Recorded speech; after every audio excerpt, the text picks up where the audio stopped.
Hi, everyone. Welcome to something we haven't done for a while, which is a science discussion with Jonathan Borad and myself and Nick Merzin and so on. We thought this time we would talk about a subject that just came up recently that is kind of abstract, but I thought it'd be interesting. It's the Hyporuliad. So otherwise known as, do we live inside a black hole, or what would it be like to do so, maybe? So reminder to people, the Ruliad is this thing which is the entangled limit of all possible computations. But computations, one of their features is that they can kind of run as long as they want. There are Turing machines that run arbitrarily long and don't halt and so on. And the question is, well, what happens if we lived in a world where all computations are of finite length, where all computations eventually halt? What would that be like? And so I kind of view this as being a little bit like the flatland analog of 3 dimensions. Normally we live in 3 dimensions, but imagine what it would be like if you were a 2-dimensional critter. And there's a book called Flatland that mostly seems to be about the social order of polygons, but that's a different thing. So meanwhile, Jonathan has a hypothesis that he's floated, which is the kind of the Rulial relativity hypothesis that basically says whether you're in the Ruliad, the Hyporuliad, where one has oracles for computations as well as ordinary computations, or whether one's in the Hyporuliad, where all computations terminate, that somehow it will look the same to some type of observer. So, Jonathan, do you want to start off commenting, attacking, disagreeing with, agreeing with, or whatever the things I was just saying? No, I think that's broadly correct. I mean, it's okay. I guess I would phrase it as, which is quite similar to how you formulated it, as if we assume that we exist in that our universe is some Turing computable fragment of reality, and we look at some hypercomputational process, would what we see be fundamentally different to what a primitive recursive an observer living in a primitive recursive fragment of reality would see looking at our physical universe? If there is a difference, what would be the essential difference between what that observer would perceive, between what those two observers would perceive? Right. I guess so. The thing you're characterizing as the kind of Rulial relativity hypothesis would be the hypothesis that actually what they would see is the same. Okay, but the important thing is we have a tractable example here, because in the world of a hypo observer, in a primitive recursive observer, that is something we can actually, we with our own, computational hands can actually get our hands on, so to speak. The hyper case, we don't think we can explicitly get our hands on. So I think the thing we want to do is to look at what is the answer to that question. What does the Ruliad look like to a hypo observer, so to speak? And what is the world of the pure hypo world? What is it like?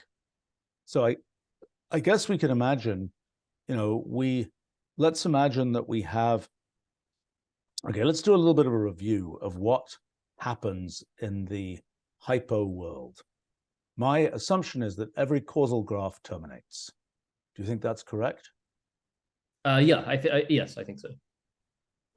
But now let's just play that out for a moment more, because in metamathematics, we are thinking of the Hyporulial case as being decidable theories only. But yet there's a bit more to decidable theories, I think, than the termination of causal graphs. Is that true or not? So, I mean, let's say you have Boolean algebra, which is a decidable theory. What does that mean? It means that there is a guaranteed finite computation that determines, rather boringly, truth or falsity for a Boolean expression. But can we think about that in terms of the same kind of dynamics? So what I think you're hitting on there is this fundamental distinction in term rewriting systems between normalizing systems and strongly normalizing systems. So Boolean algebra, decidable theory. Notably, that certainly does not mean that if you build a multi-way system, just applying Boolean algebraic transformations on some initial expression, that every multi-way path terminates in finite time. That every multi-way path normalizes. All it means is that there exists a normalizing path, not that every path normalizes. Maybe we should see this explicitly. Sure. Should we look at this? Yep. Do you want Do you want me to run something? If you can drive. Yeah, sure. Hang on. Sorry. Let me change my setup here. I've got a bunch of random notebooks open, but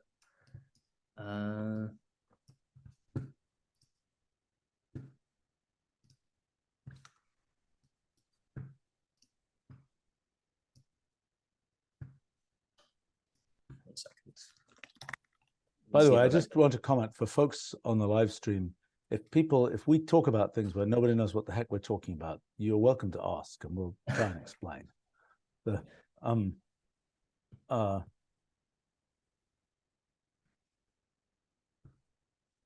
whatever. Okay.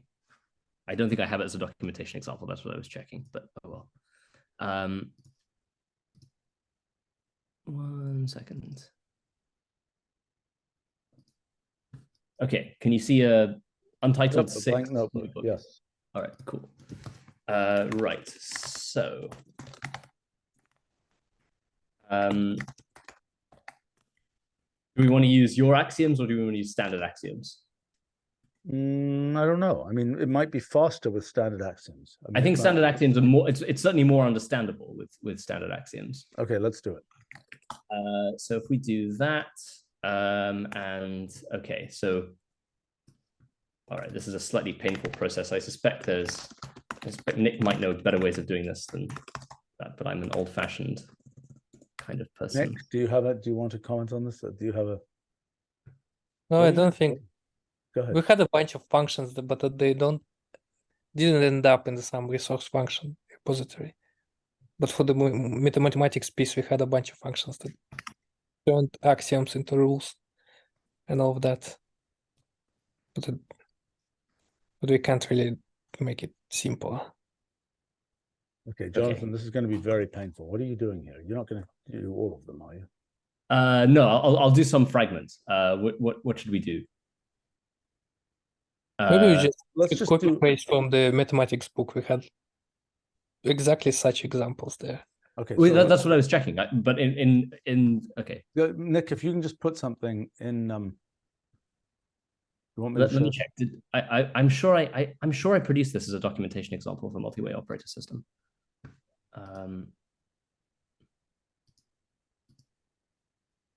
Oh yeah, I did. Okay, I've got it. Okay. Right. Go ahead. Let me stop sharing here.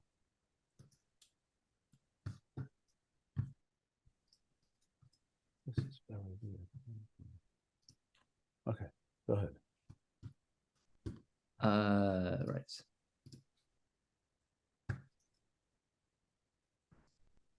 There we go. Okay, so if I run this, that should produce some kind of states graph. And so this is just the axioms of Boolean algebra being applied to an initial expression and xy. Yep. So it's certainly not the case that every path terminate. There will exist non-terminating paths in this multi-way system. The point is that there's a difference between saying there exists a terminating path and saying that every path terminates. And decidability is simply saying there exists a terminating path. Well, a terminating path that does what? In this case, well, that relates to expressions.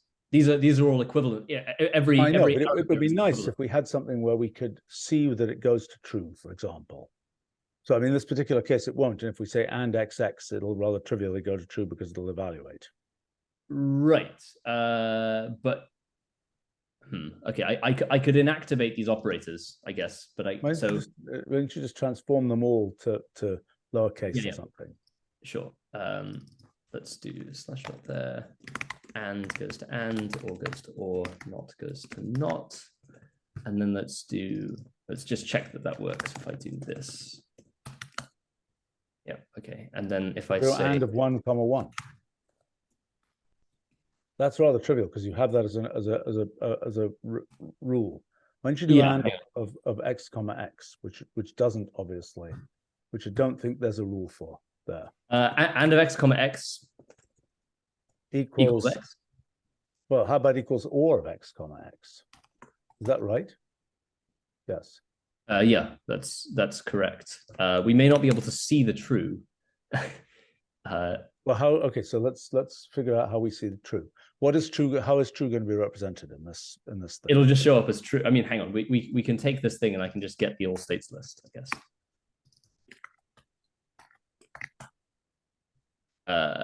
Any of these true? Just ask it. Just ask it. Say position of true in this thing. I'm suspicious they'll all be equal signs.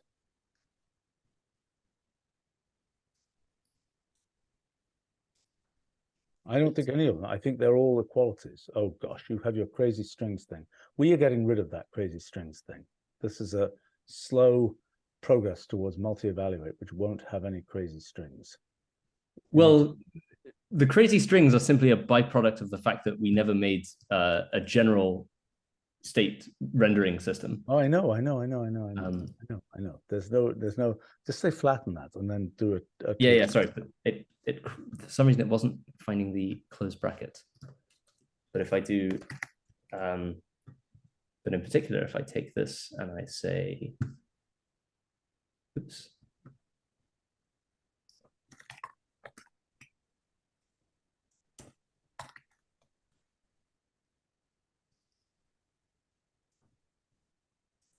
It's not going to be there. Yeah, it's not there. Okay, so let's understand what happened. Is that because we didn't go far enough in the proof, or what? Yeah, probably. I suspect this takes more than 2 steps. Or can we just well, let's do exactly the same thing for 3 steps and just don't print out the output. Yeah. If I do that, let's see what happens.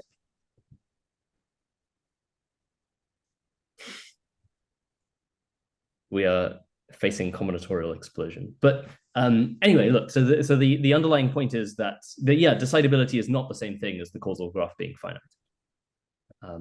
But so the point, and so the point is that saying that the thing is like a primitive recursive function is strictly, that's a stricter condition than being analogous to a decidable theory. I agree, because let's just review that. I mean, yeah, sorry. The primitive recursive function is like we have a recursion, and the recursion always, the n in f of n is always going down towards 0, and we have our initial conditions at 0. Right.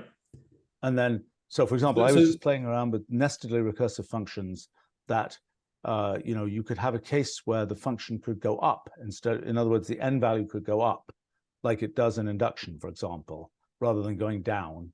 At which point you're no longer in the primitive recursive world, and you need mu operators and things to know what's going on. So that was. Go ahead. So the important point is that with a primitive recursive function, it doesn't matter what the evaluation order is. It doesn't matter which path of the multi-way system you take. You're eventually going to hit a normal form. Yes. And so, for instance, if you look at terminating fragments of like combinatory logic, or you look at terminating fragments of the lambda calculus, those are all strongly normalizing, right? Because if you because of the Church-Rosser theorem, if there exists a path that terminates, then all paths will eventually terminate. But with a primitive recursive, and so that's analogous to a primitive recursive function. This ran and didn't find it. With merely a decidable theory, that's not guaranteed to be true. Okay, so let's be concrete. In the case of combinators, for example, which are actually which are not a decidable theory. No, but I'm saying if you look at only the terminating fragments of a combinatory logic, yes, then you get strong normalization. All I'm trying to say is this basic fact that confluence plus normalization implies strong normalization. Yes. Well, you're saying, wait a minute, let me check that I understand that claim. Because in combinators, for example, it's perfectly possible to have some branches terminate and others not. Right? And why is that not? So that's saying some are normalizing. I mean, and to pull up an example, I can just show an example here.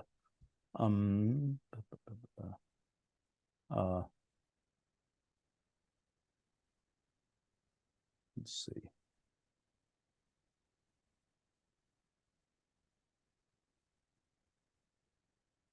Okay, so here, where is it? Okay, so this is a multi-way system for a combinator, and there it terminates happily, right?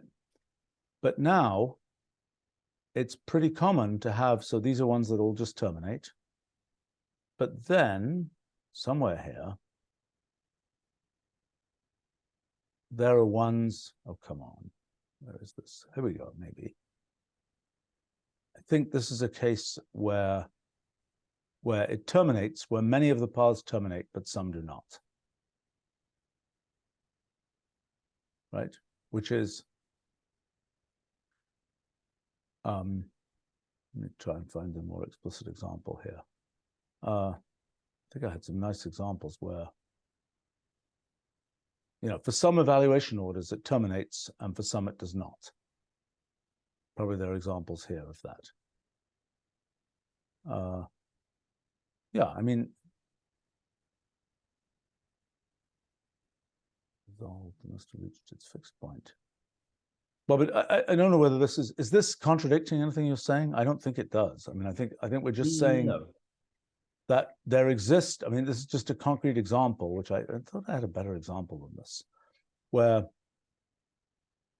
oh, I see. I see every red path here isn't. Oh, actually, wait a minute. I was confused here. Every path that has a red dot is an unterminated path. Mm-hmm. Okay. And so this dot here is a nice normalizing terminating thing. And the Church-Russell property, I believe, says if it's going to terminate, there has to be a unique termination point. Right. But if it doesn't terminate, all bets are off. Mm-hmm. Right. So, okay. So can you restate your thing about the relationship between confluence, which is the Church-Russell property, isn't it? Yeah, okay, so the important, okay, the point with strong normalization, or the relationship between strong normalization and confluence, is that you have to distinguish between two things, right? There's local confluence, which is, so, okay, the basic point is when you talk about confluence, you can either say, I have two paths and they diverge after one step, and any such branch pair eventually merges.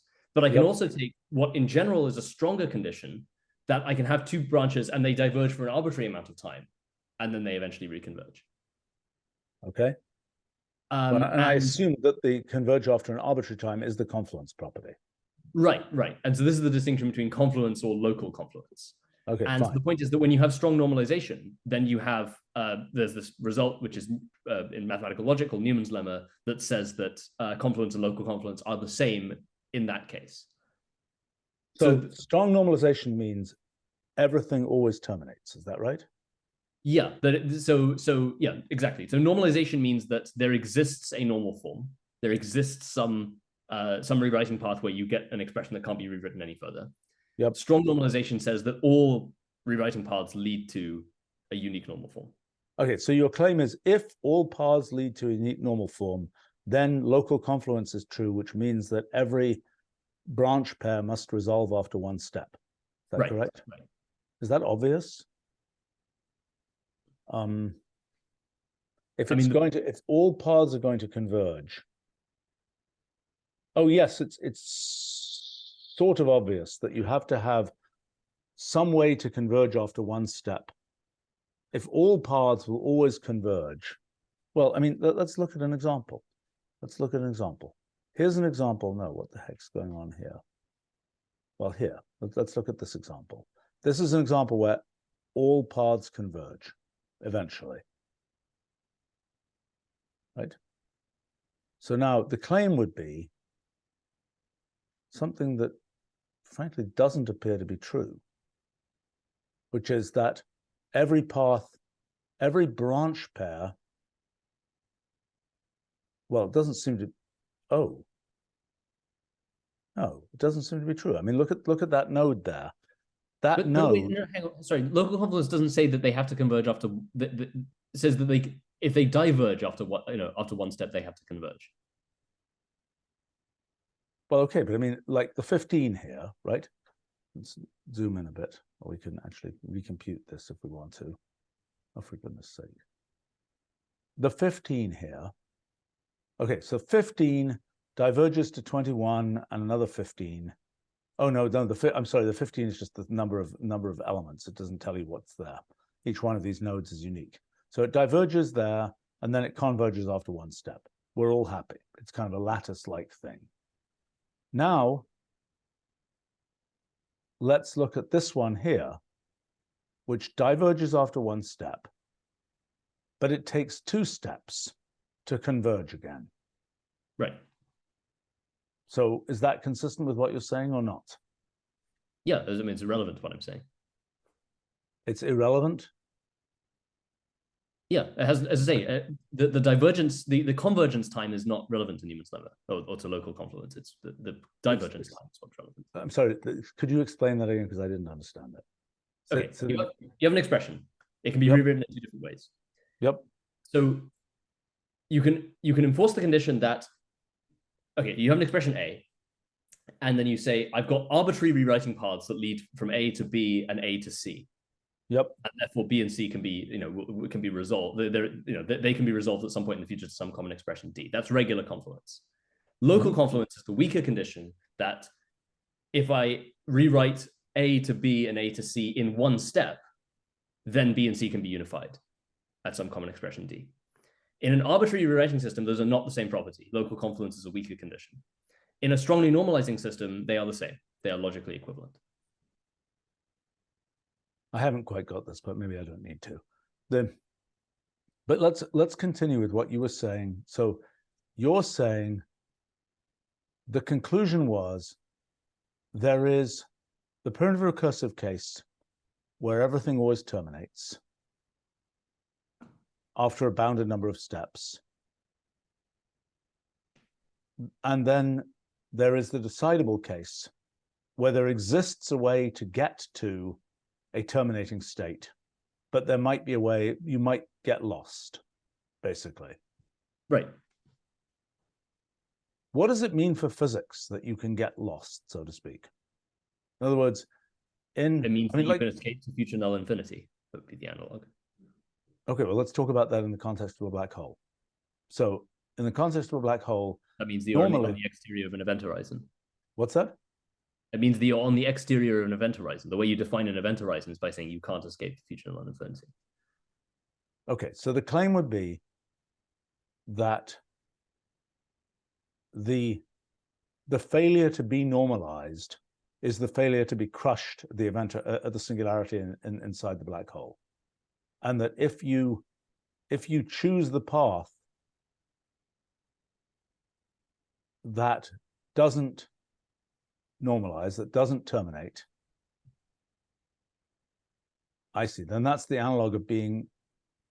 Okay. Yes. So the point is, okay, if we assume if you'll pardon the expression, if we assume a strong form of the weak cosmic censorship conjecture, namely that there's a one-to-one correspondence between singularities and event horizons, right? That you don't get naked singularities, but you also don't get just like naked event horizons. Yep. Then any path that you have through space-time has one of two futures to it. Either it terminates at a singularity, or it can escape to future null infinity. And that's the analog of saying that in a multi-way causal graph, either I could terminate at a normal form or I run forever. Okay. All right. So now what does it mean if we're living? So in the Hyporuliad, what is our definition of that? Is our definition primitive recursion, or is our definition decidability? Because you're saying, so I mean, the issue is, okay, hold on. Because the ability to escape to future null infinity, it feels like the thing that makes that not a complicated, undecidable theory is some kind of simple inertial motion. That is, not too much can be happening. Right? In other words, if what happened is, you could hide in that infinite future, you could hide an arbitrary computation, which is not what should be happening in a decidable theory. You shouldn't be able to hide an arbitrary computation. It's as if you either go to the terminating state or you go to a trivial loop of some kind that doesn't terminate. Because otherwise, I don't understand by the time you have a non-terminating computation, right, a non-terminating term rewriting, why can't you just do any computation there? Because that's not the way around the implication goes, right? If you can do arbitrary computation, you'll get non-terminating rewriting sequences. But the fact that you get non-terminating rewriting sequences does not mean that you can do arbitrary computation. And so the point is that theories that are decidable but not primitive recursive are in that intermediate space where you have non-terminating path. You can have infinite paths, but you're not doing arbitrary computation. Okay, well, so a good example of this concretely will be the S combinator case, where we know where it's been my sort of claim that there is the possibility of arbitrary computation purely with the S combinator.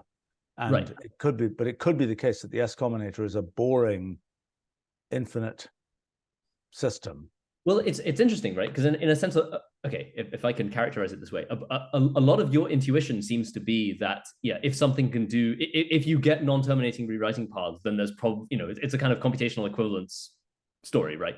PCE would suggest if you get non-terminating rewriting paths, then there's probably not, there's probably arbitrary computation going on there. Right. The fact that we have decidable theories that are not, that are not primitive recursive in that sense, that are not strongly normalizing, tells us that can't be true always.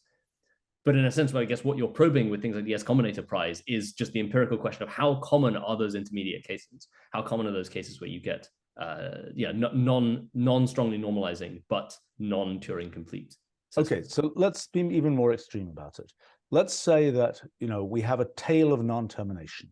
Okay, tail, T-A-I-L of non-termination. Right. Where basically the thing is in some trivial loop. That's one way it would not terminate. But then my question is, if we can number all the ways it cannot terminate, then we don't have universal computation. So for example, something we're just thinking about in a different context is if you can put ordinal numbers in correspondence with, well, maybe this is true, maybe it isn't. If you can put ordinal numbers in correspondence with all the possible non-terminating behaviors, then the claim would be, it would be non-terminating, but not universal, maybe. What do you think about that claim?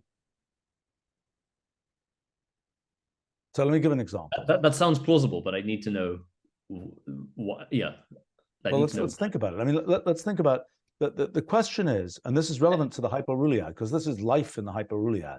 If it is the case, the definition of the Hyporuliad is decidability, but not necessarily finite termination. I mean, my initial assumption, go ahead. Maybe it's worth us taking just a moment to be a little bit pedantic about what we mean by termination, right? Because so if we, I know that you're not a fan of halt states in Turing machines, but in a sense, halt states or accept states, whatever, were invented to resolve exactly this problem.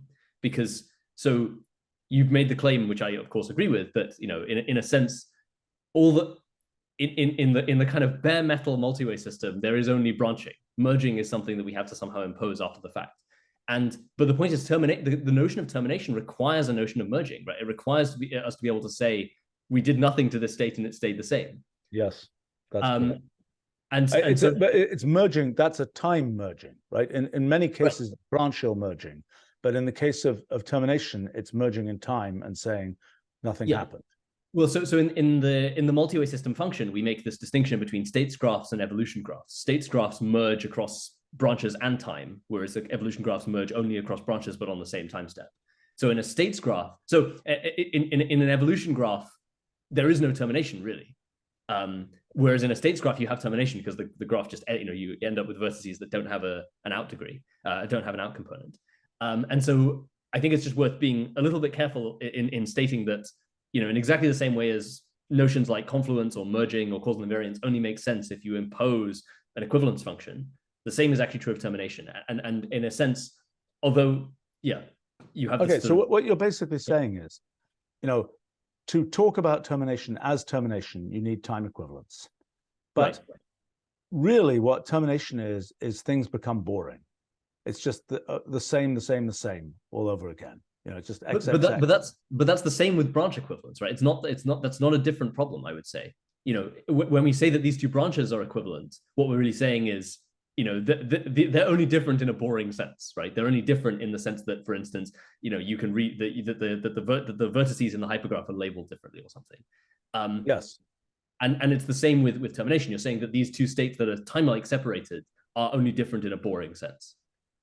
I agree. And that same will be true with a time-like singularity, right? Where space has been crushed. That what you're saying is, in the case where you can apply equivalences, space has been crushed. In the case where you don't apply equivalences, you've got everything is fine, except that there's no difference between every point in space. Right. So in other words, what you're saying is that, okay, so really the definition of the hypo existence entity, it's not a question of the fact that time ends. It's really a question of the fact that nothing different ever happens in time, or nothing different ever happens in space. Yes, and so the reason I'm being a little bit pedantic about that is because I think that therein lies a component of what I think makes the Rulio relativity claim plausible, because the observer in the Hyporuliad, so to speak, has not just their state evolution function be, say, primitive recursive, but also their state equivalence function be primitive recursive. So we from the God's eye, from the Turing's eye view, looking down at the Hyporuliad, we can see, oh, those two states are the same. The observer in the Hyporuliad can't necessarily make that determination. I understand. So they might see a path that appears to go on forever and be doing what to them look like interesting stuff. And it's only to us that we can look down and say, actually, no, it's not interesting. It's boring because this, that, and the other. That's an interesting point, because probably it's the case that to prove equivalence between two atoms of space, for example, requires the Hyporuliad.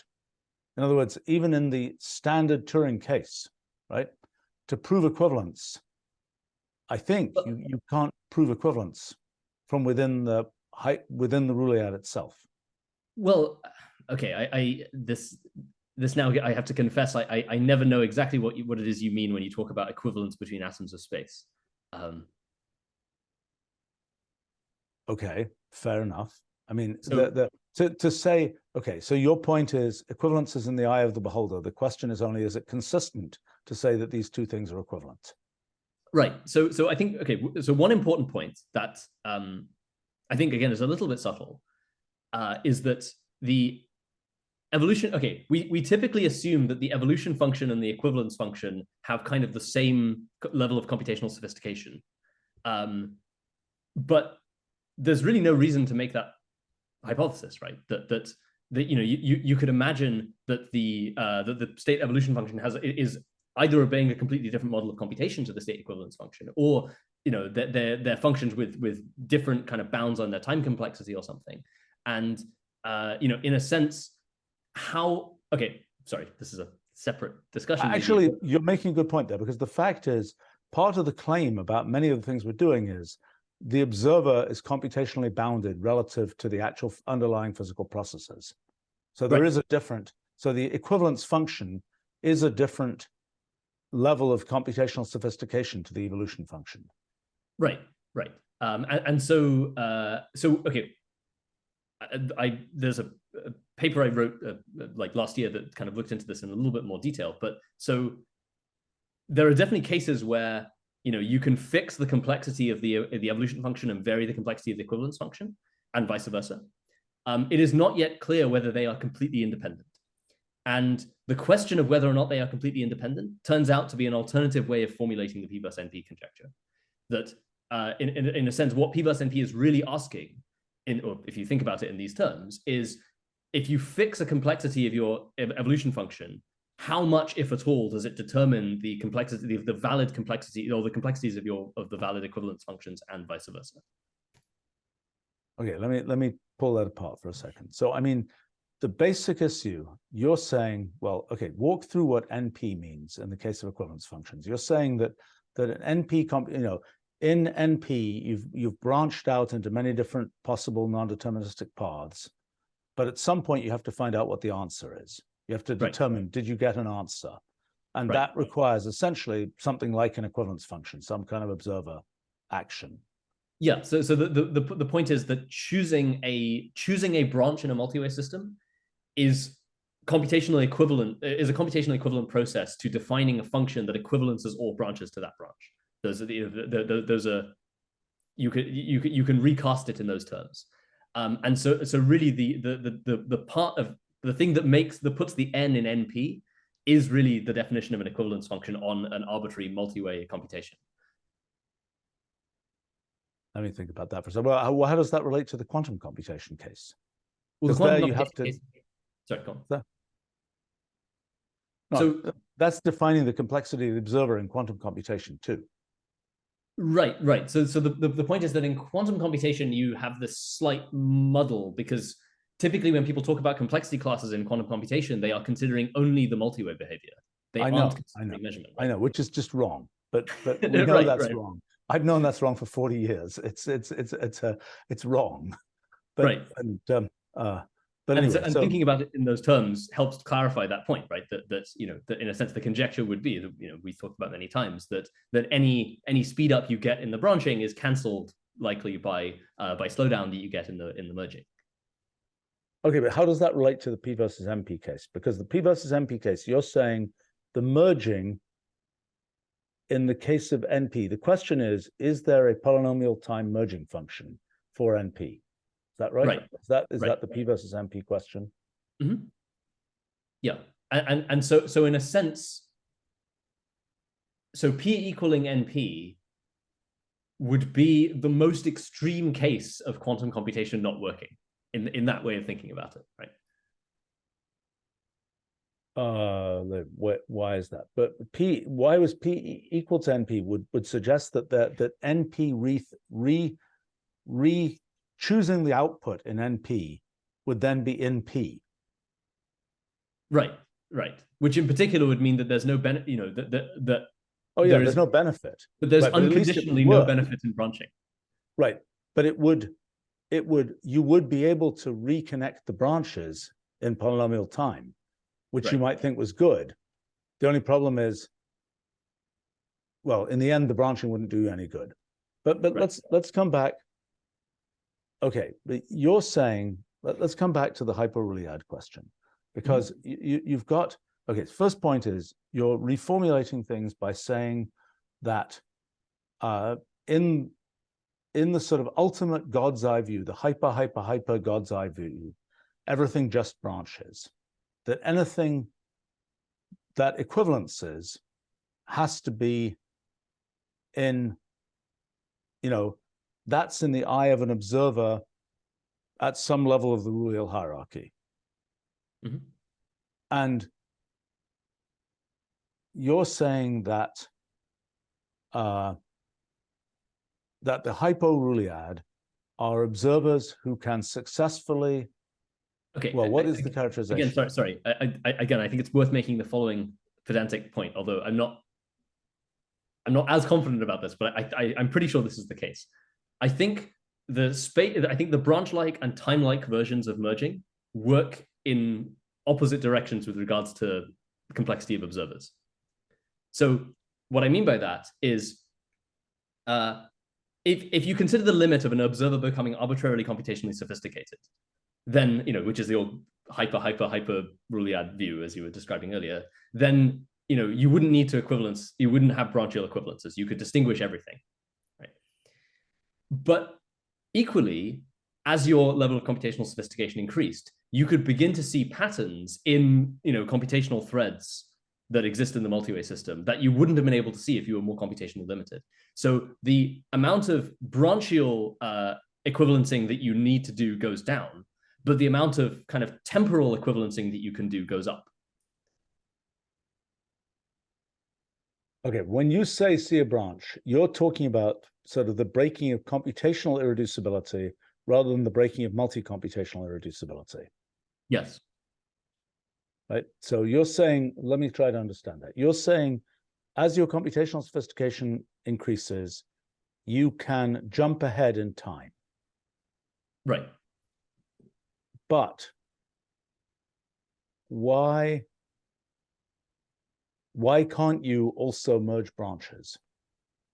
You can, you just don't need to, so to speak. Because? So, okay, the question is what. All right, let's distinguish between equivalences that you are kind of voluntarily imposing. Somehow I'm reminded of the what was it, the autonomous events that occurred in those, that came up in that distributed consensus thing, right? But yep. Equivalences that you are voluntarily imposing versus equivalences that are imposed for you by virtue of your own limitations, so to speak. Okay. So the point is that the traditionally when we've thought about these things, we've tended to think about branchial equivalencing as being an equivalence that's imposed on us by the fact that we're computationally bounded. Whereas the termination notion is subtly different. Termination is something that is voluntarily kind of imposed by us, where we say, oh, I can see ahead that this path is going to be uninteresting and you know, whatever, I don't need to evaluate this. Yes. Well, wait a minute. So why is the branchial equivalence? The branchial equivalence, the claim is we simply can't tell the difference. Therefore, we have to equivalence the thing. So that will be the case for spatial branching, even in the space-like case, because we're extended, so to speak, in space. We can't distinguish nearby events, even in the space-like case. Right. And there probably is a version of that. I mean, sorry, not probably. There is a version of that for time as well, right? That you can imagine seeing a system and it's like we're so big and coarse graining so much that you know, to us the system looks like it's not evolving. It's reached a fixed point, but actually there's a bunch of stuff going on that we don't have. Well, right. Our brains are really slow. It takes milliseconds for us to, you know, form the next thought, so to speak. Right. So you can perfectly well have a situation where you think that a multi-way system has terminated, or you know, you've reached some normal form, but actually it's just because you can't distinguish between the evolution steps that are going on. Let's be concrete about that. The claim would be, let's imagine that, for example, every 10th step, it returns to the same. I don't think it can do that. It can't return to the same state every 10th step and still make it out. Not if the state is the entire right information. So then the question is, what would it mean? Let's say we're coarse graining in time. What does it mean? Coarse graining in space. It's, you know, the entropy of things in space. We still have many possible states consistent with some fixed coarse graining in space. Right. Is that different in time? No, I don't think fundamentally so. I mean, there's an interesting question there about like it's sort of similar somehow in style to things like Poincare recurrence, right? There's a question of when you know, if you impose a non-trivial equivalence function, can you have a system that returns arbitrarily close to its initial state and still manages to diverge and not right. So back in, you know, in cellular automata, I had this notion of spatial entropy and temporal entropy. So right. Spatial entropy is the number of possible configurations in, you know, horizontally. Temporal entropy is vertically, and there are a bunch of inequalities, but right. they're both valid things to look at. And so I would imagine that suggests, yeah. So someone should derive new inequalities that also account for the branchial case. Yes, that's a good point. I mean, well, let's just think about it. Those inequalities are pretty trivial. They just involve the Lyapunov exponent, because they're basically saying if you have a certain number of configurations in the spatial, you know, this temporal sequence can have an effect on this spatial sequence based on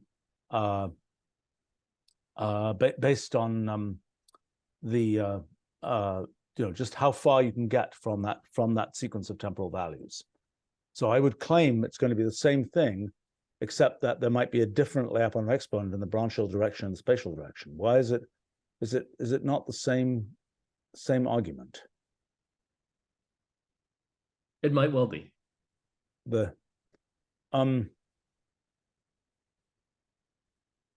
Let's see. Okay, but so now let's come back to the sort of life in the Hyporuliad. So what you're claiming is, if you are an observer, we're saying you're an observer incapable of determining certain kinds of equivalences. I see.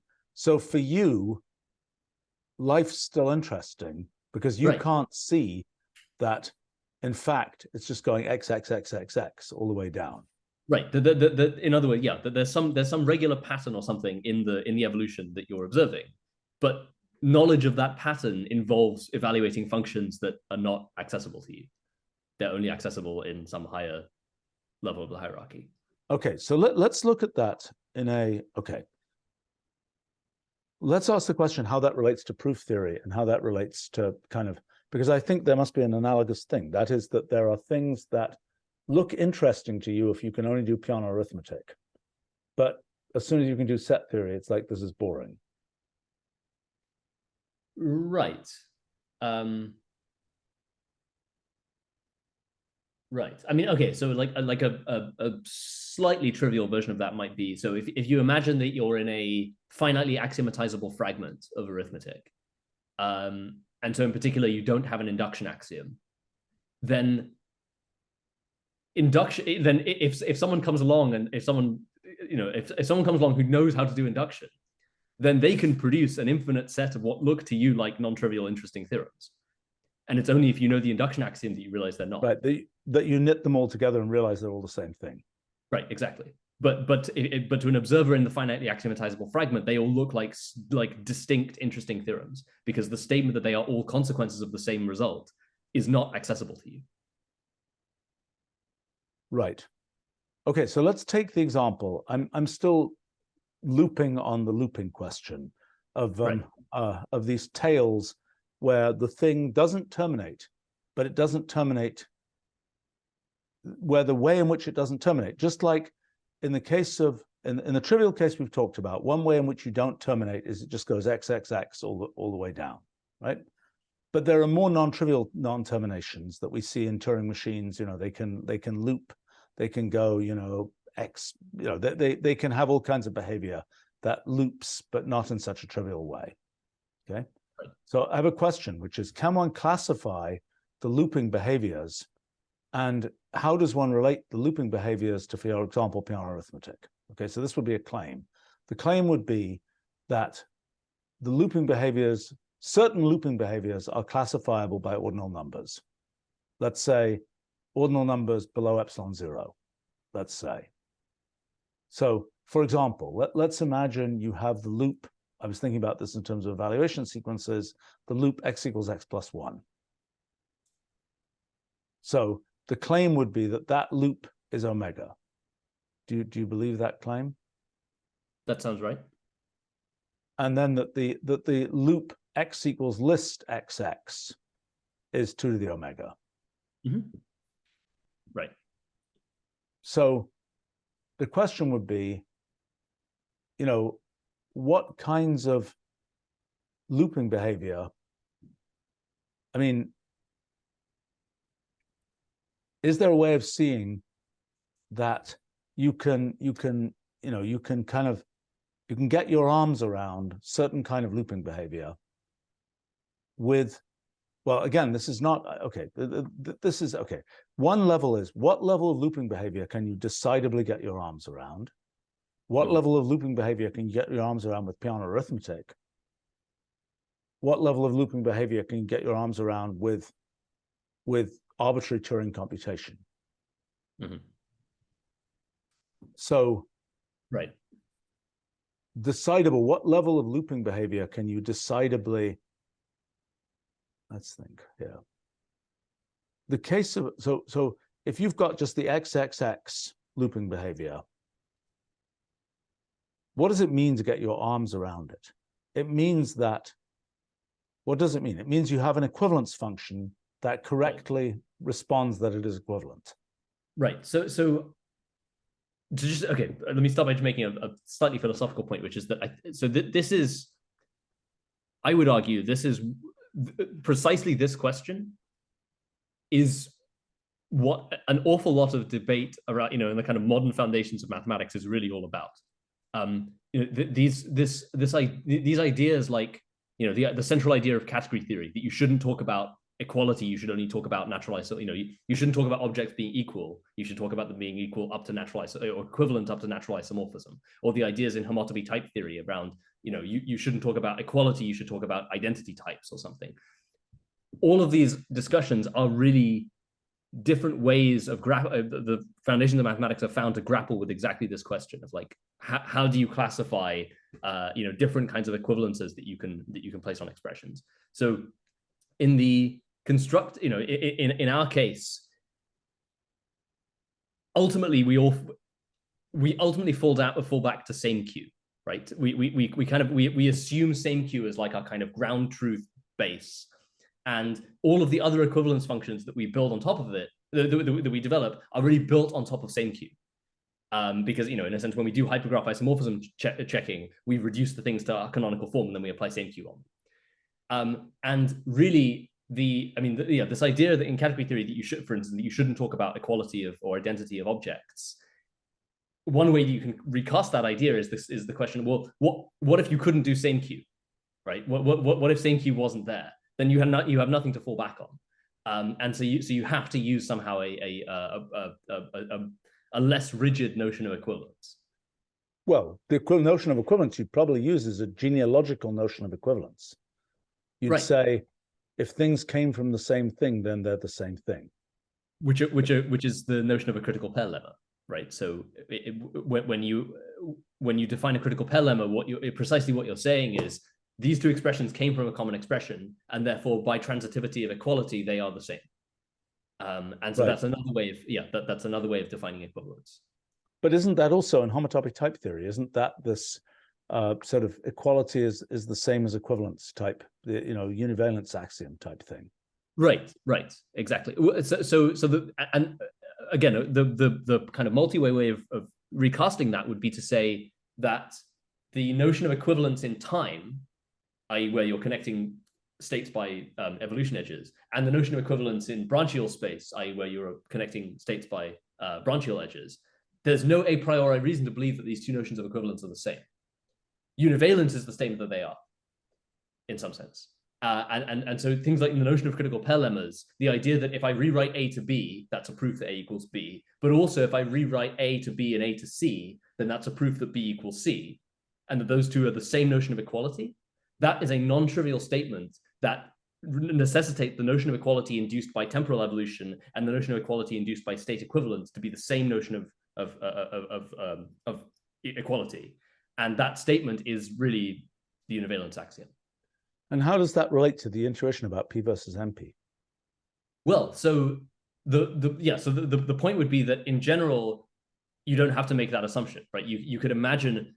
So if your state evolution function and your state equivalence function, as I mentioned before, come from if there are different levels in the arithmetical hierarchy, for instance, they use different models of computation, then they're definitely not the same notion of equality that they're inducing, right? That you can have pairs of states that are branchially equivalent but not kind of temporally equivalent, because your equivalence function can witness more equivalences than your evolution function can witness, for instance, and so the recasting I made of P versus NP is really asking, how different can they be? P not equaling NP is just, P not equaling NP is just the kind of the in a sense is the weakest case of those two notions of equivalence being different. I'm not explaining that very well, but I can. Right. Well, I mean, what you're saying is that branching is that somehow. The question is whether you get the same, whether going a certain distance in time with as much branching as can happen in that time is the same as just going that distance in time without worrying about the branching. That's basically the P, a single fiber for P versus the whole, whatever you call it, the whole kind of, I don't know what it is. I'm thinking of the whole paintbrush or something. In the case of okay. Well, let's see. I'm supposed to go off and do a different live stream here, but we're having fun. I want to come back again to this, the experience. Your claim is basically that we have the experience of being able, although we don't know it, we're doing certain equivalences. And that in a world, so for example, we could be in the Hyporuliad, capable only of doing incredibly weak equivalences. We could be in the Hyporuliad and not even be able to do the XXX equivalence. What would the world look like to us then? Wait. Hang on, sorry. I'm saying, you're saying in the Hyporuliad. Yeah. I see. The basic point is if we're embedded in the Hyporuliad, then we don't get to do the XXX equivalence, potentially. Yeah, or maybe, or some maybe not, maybe we could do one that was that trivial, but we couldn't do one of these more non-trivial, Turing machine normalization. Yeah, but actually, I want to come back again to this question about ordinal numbers and so on, whether that's a useful dividing line. What are the dividing lines, basically? There's is there primitive recursion? Is there ordinals? Is there Peano arithmetic? What are the dividing lines for the capability, the characterization, which would be a little bit like the computational complexity characterization for the capabilities of the observer? That is, for example, I don't know, in thinking about statistical mechanics, the question of whether the observer can only do polynomially bounded computations is a reasonable distinction. But the question of whether we're asking the observer in the Hyporuliad, the basic defining claim is the observer can only do decidable computations. Right. Well, actually, the observer, even in our universe, the observer can only do decidable. Go ahead. But the hypo, there isn't just one Hyporuliad, right? Like so the point is that, okay, so there's one version where you just have primitive recursive functions, but you could also imagine one where you have primitive recursive functions where the recursion is bounded by some number.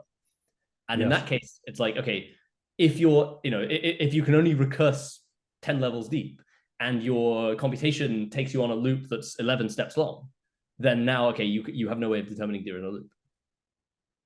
Right. So your claim is that just as there's an arithmetic hierarchy above Turing computation, so there is I don't know how meaningful, I don't know how robust the hierarchy is below.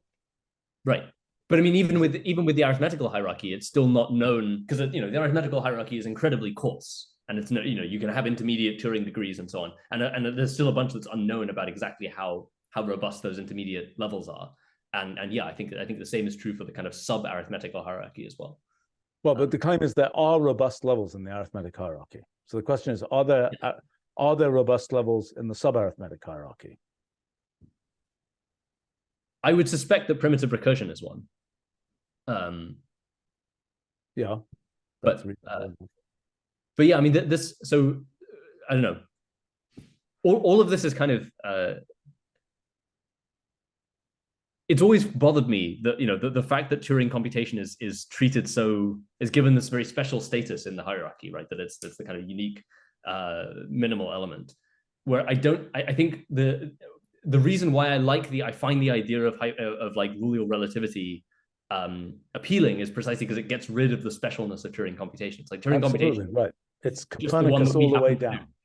What's right. that? We don't want anything special about anything. Right.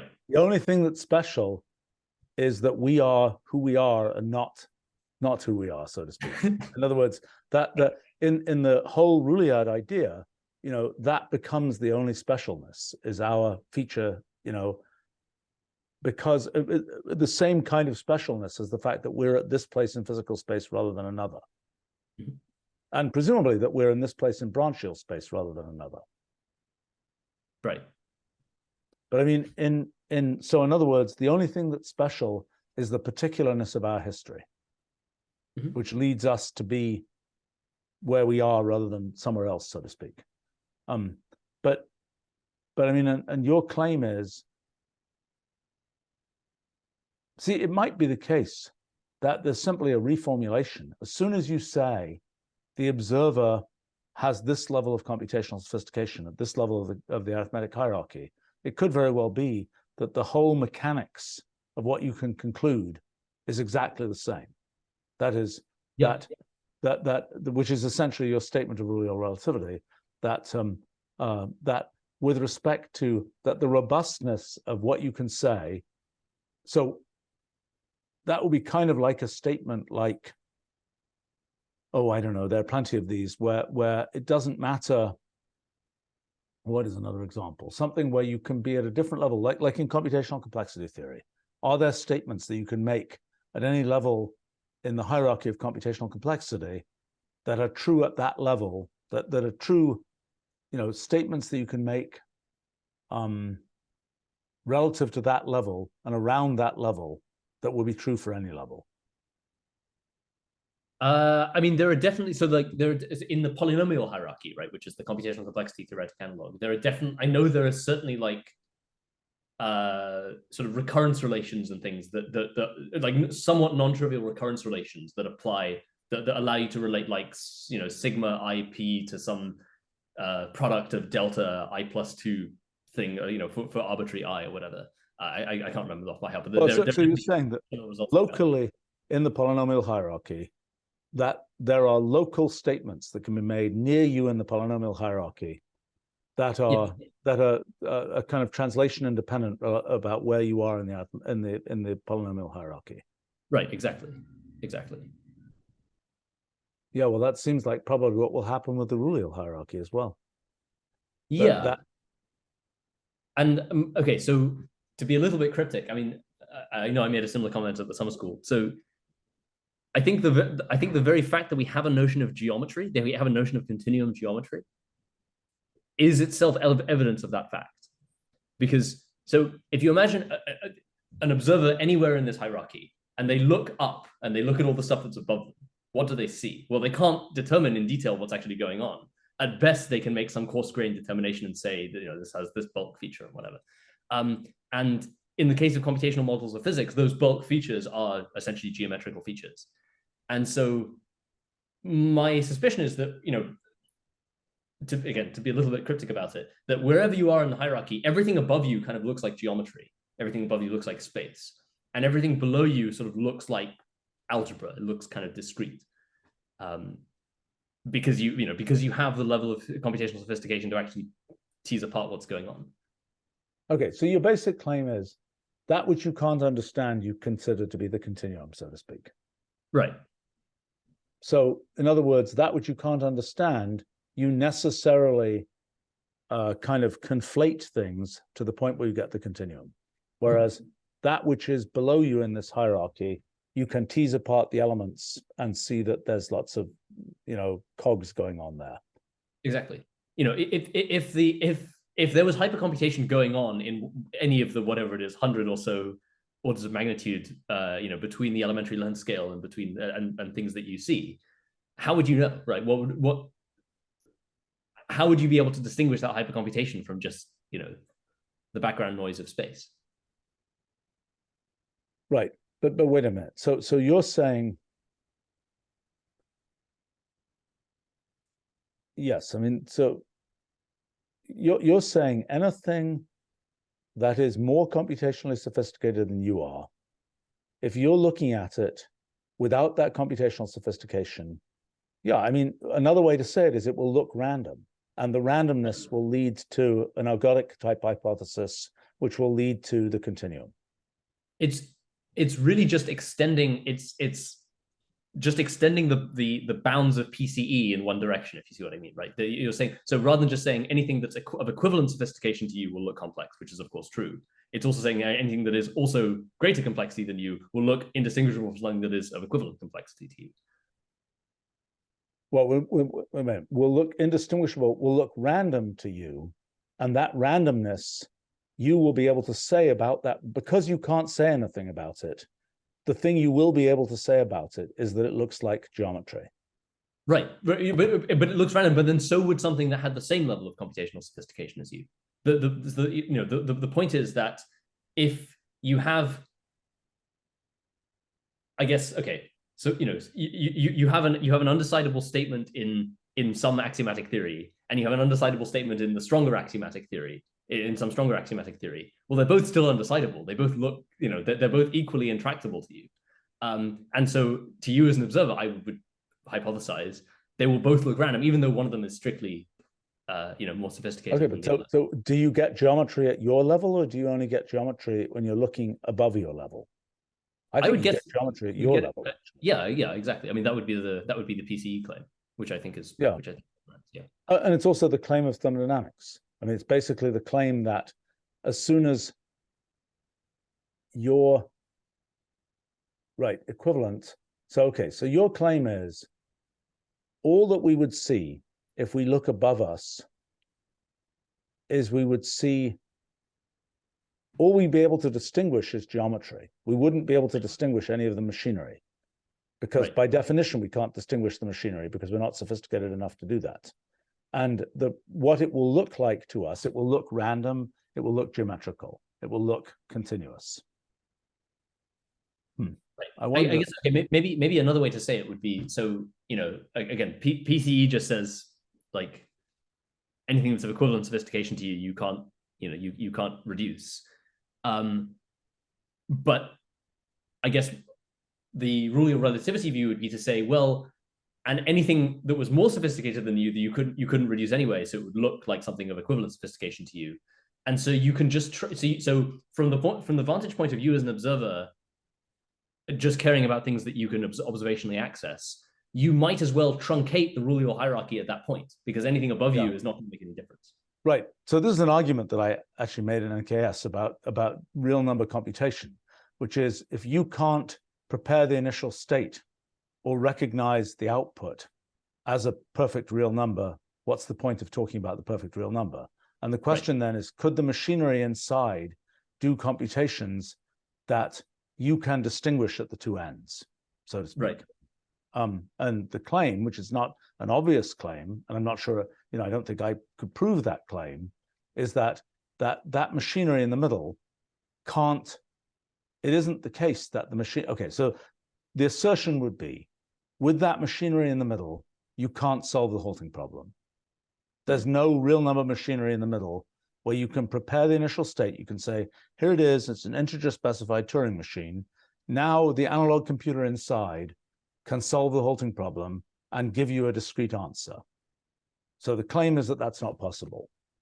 Right. Can we prove that? Well, I think this is, let me just try and make sure that I have correctly abstracted the idea. So would a valid way of formulating that be to say, okay, so suppose we've got a hypercomputational universe, but we have the restriction that we can only build computational experiments, right? We can only do experiments that are all Turing computable. So, and this is really a question about what experiments you can and can't build. But so, in that case, could you imagine building a computable experiment that was able to somehow mine the non-computability of the outside world as an oracle to produce non-computable observables? Right. It's a reservoir computing for hypercomputation. Right. Well, I mean, you would need a formal definition. You would need some formal model for experiments, which I think we don't yet have. But we can now play that same, story again against the Hyporuliad, because while we can't verify things for the Hyporuliad, we're kind of out of luck in verifying it, so it seems. But for the Hyporuliad, we can just run a computer experiment on a Turing-like computer and see what happens. So the analogous statement would be, I agree that we don't have enough of observer theory to be able to really formulate this well, but given a poor equivalence function in the Hyporuliad, can we mine the Ruliad? Yeah, my intuition is the same as yours, I think. So for the following reason, that, again, if you look at the PCE case, it seems unlike, so if you have something if you have the experiment mining a computational process that is the same sophistication as the observer, then, the observer sees essentially random bits, or can just see, what appear to them to be random bits. For the claim that you could do the reservoir computing thing, you would need to have something that was somehow stronger than randomness, right? The random bits they would see from the oracle would somehow need to be more random than the random bits they see from from just an ordinary Turing computable thing, which I don't know. Well, I mean, that's Greg Chaitin's claim that, this is the long-running discussion that we've had. Is the universe like pi or like omega? Because the randomness that you would get, algorithmic randomness, there is a notion of bits that are more random than random. It's bits that are algorithmically random rather than pi-like random. Sure. And but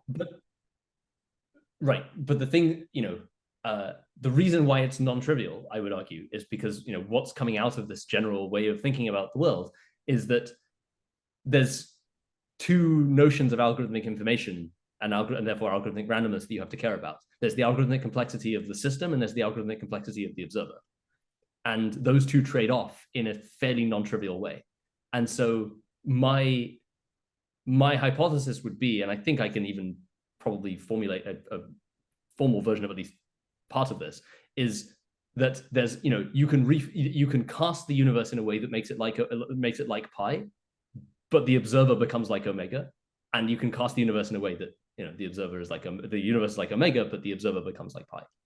Well, but you don't think that's our actual universe? I mean, probably in our actual universe, it's both the observer and the universe are like pi. Probably. I mean, that will be the mystical claim of Gödel, Penrose, whoever, that we are like omega, but the universe is like pi. Right. Well, yeah. Okay. Actually, and let me correct what I just said. I think what is more likely is actually, is that you could make the universe trivial by making the observer like you could make the universe like one if you make. I agree. Yes. Yeah. Yes. If the observer is a higher level in the arithmetic hierarchy, the universe will look trivial to them. Right. Yes. Just as the at the Ruliad level, the Hyporuliad, like the XXXXX behavior, looks trivial to us. Right.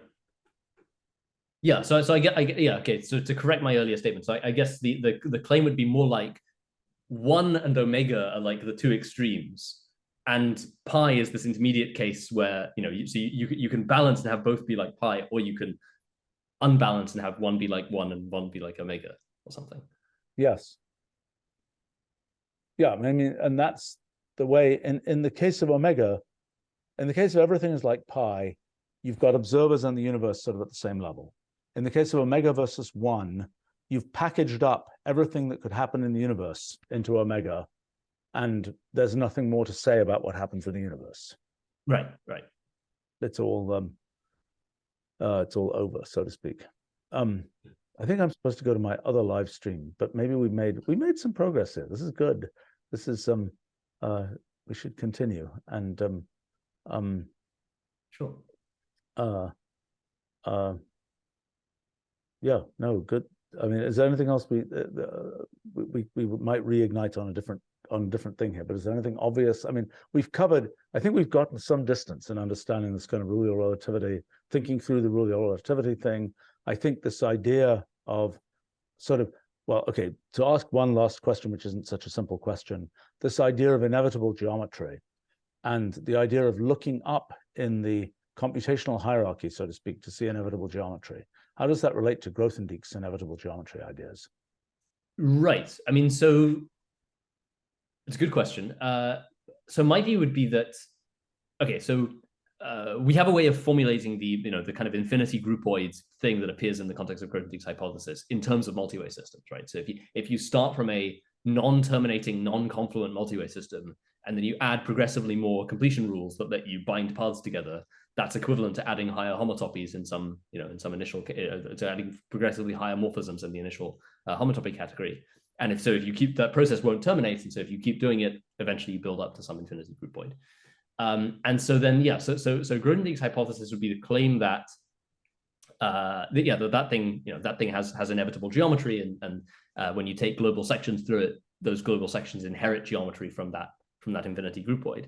I guess the rule relativity viewpoint would be to say, well, okay, yes, but that infinity category is just, quotes, just the Ruliad. There's a whole hierarchy of these things, starting from multi-way systems that embody different models of computation. And the point is that all of them will look geometrical if, you know, from that starting point, so to speak.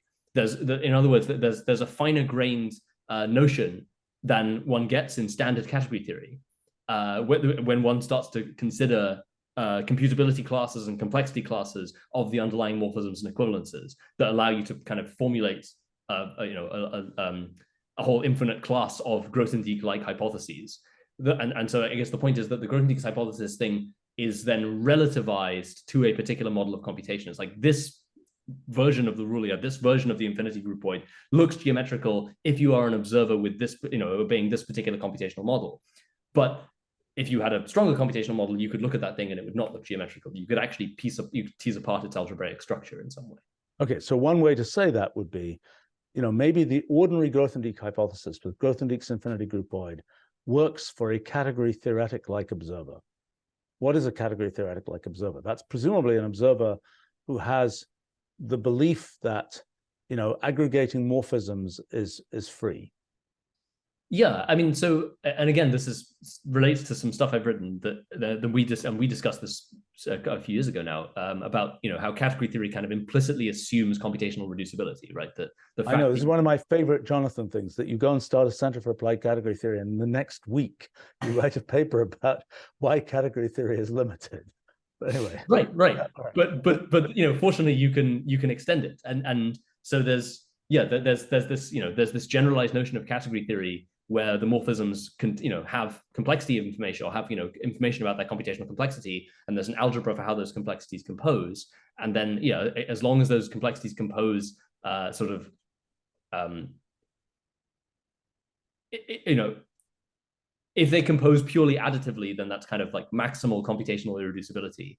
And anytime they compose subadditively, that's, you know, you have some degree of computational reducibility in that corresponding computation. And there's an analogous thing you can do when you tensor different computations together. If you have a monoidal category, you can ask how additive or subadditive are the complexities under the tensor product. That gives you multi-computational complexity. And then, yeah, exactly the thing we've been discussing about the trade-off between the sophistication of the evolution function versus the sophistication of the equivalence function can be recast as an algebraic question about how do these two composition operations, you know, how do they interact? What are their coherence conditions? And so a classical category theoretic observer is one that is something that is much more like a primitive recursive function, right? It's one that has no computational irreducibility that we can look at and we can just immediately kind of decode, because we kind of have to be able to in order to be able to do morphism composition. So Grothendieck's hypothesis, in that sense, yeah, you could say it's the hypothesis for the case of a category theory-like observer, and that's really more like the Hyporuliad case, I would argue. This more fine-grained kind of computation-informed version of category theory allows you to also consider versions of that hypothesis that you know, that have categories that are, you know, Turing computable or whatever. So the point being that this statement about what is as computationally sophisticated as you, or more computationally sophisticated to you, looks inevitably geometric, would be a simple case of that would be the Grothendieck case. A more sophisticated case of that would be the Turing case, so to speak, the Turing computation Ruliad type case. Right. So I mean, this notion of inevitable geometry, it's nice. I mean, that's very, you know, the concept of the presence of inevitable randomness implies the presence of inevitable geometry is I mean, that's pretty, I don't really know what, you know, the connection between randomness and inevitable geometry. I suppose you could take that as being some kind of ergodic hypothesis type statement about the fact that as soon as it is random, you're kind of filling the space, and then you've got a space that you're filling, and then you've got geometry, so to speak. Something like that. Right, exactly. And I mean, I know we've discussed this in other forms, but I think it's a nice new thing that the physics project gives us, that, you know, that goes beyond the NKS view. This idea that, you know, so in the NKS view, you'd say, okay, you know, laws of nature correspond to, you know, computationally reducible pockets of some computation. You know, slightly, in my opinion, the slightly non-trivial fact that seems to be true about physics is that the laws of physics that we know are exactly the opposite of that, right? That they correspond to statements that you can make as a consequence of irreducibility. That, you know, general relativity and in a different way, but related way, quantum mechanics are both instances where you have maximal kind of computational irreducibility, and that allows, but by virtue of that irreducibility, that allows you to make certain coarse-grained macroscopic statements. Well, in effect, geometric statements, right? Which is, but I mean, so what it sort of is the trade-off. When you talk about geometry, it's the trade-off of you can get very, very complicated in the integers, and then, but that's like being in the reals, so to speak. Right. That's like saying, you know, okay, you've got all this fancy stuff you're building in the integers, but now we can just put a big blanket over the whole thing, and that's the reals. Right. Is that the way to? But I mean, that's sort of interesting because it says,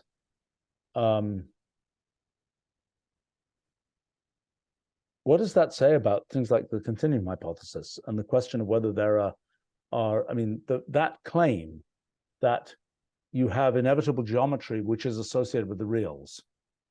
What does that say about the lack of an intermediate level? Yeah, that's interesting. I mean, all right. So, I mean, when one thinks about the classical constructions of the reals, right, things like Cauchy sequences or Dedekind cuts or continued fractions or something, one way you can think about them is in exactly the terms you said, right? They're just ways of kind of saying we take the integers, or by extension the rationals, and we package them up in some way, and we define some non-trivial operation on them, you know, some non-trivial computational operation on them, like the ability to add Cauchy sequences together or something, and then you can do operations in, you know, just at the level of those packagings of integers and rationals. But what you're doing is really isomorphic in some deep sense to real numbered arithmetic, to continuum arithmetic. And so then I guess the analog would be, so, you know, now suppose that we were in the Hyporuliad where, you know, real numbers were to us like what integers are. Real numbers were to us what integers are to us now, right? So you know, for instance, there's a bunch of things that are special about the integers or the naturals, like, you know, the fact that they are the basis of how we do recursion and so on. So you can imagine if you were a hyperrulial mathematician, you build mathematics in a way that treats the reals on the same level.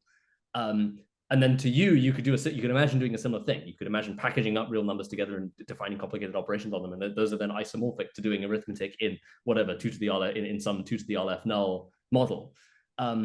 And so really, I guess the continuum hypothesis is about, I guess the way you could recast it is that it's about what mathematics is possible at different level, what kinds of mathematics is possible at different levels of this Rulial hierarchy. Right, and you know, in other words, does there exist an intermediate mathematics that you can do that involves packaging up, you know, real numbers together in some non-trivial way that gives you a structure that's not isomorphic to the, you know, to a 2 to the Aleph null model? Right. Well, I mean, I suppose one thing is, you know, we've got all of these rules that have, you know, we've got multi-way systems and all this kind of thing. Multi-way systems are very integer-like. What on earth is the real number? I thought about this for a while, actually, and didn't really come up with anything very good. What is the real number analog of a multi-way system? Because a multi-way system, you know, crucially has this idea of branching. And you could imagine instead of branching, you have a fan of stuff that is parameterized by a real number. But that doesn't quite get you what you need, because then you no longer have kind of the duality between steps of, you know, that branching step. I mean, it feels more like a PDE, because instead of, it's like some kind of generalized construct, maybe like a path integral, actually, that where at every step you have a continuum number of possibilities. At every, you know, at every epsilon away step, you have a continuum set of possible branches. Yeah, exactly. So if you imagine a hyperbolic system of hyperbolic partial differential equations, you can ask, and you look at its characteristic structure. I would say that's really like the continuum analog of a multi-way system. You can ask about, you can take if you apply a divergence operator to that, it's effectively telling you about the analog of branching and merging of the characteristic lines, which is kind of a continuum version of a multi-way system. Well, your claim is that we could take, I mean, it would be an interesting exercise.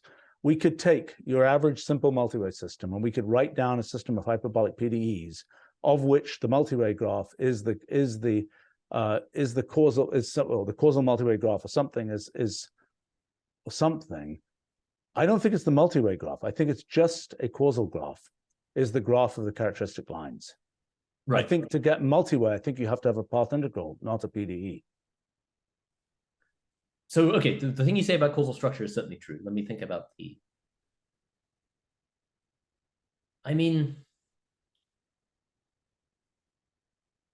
I think it requires a path integral, and that means it's sort of doomed because basically the mathematics of path integrals is still not well understood.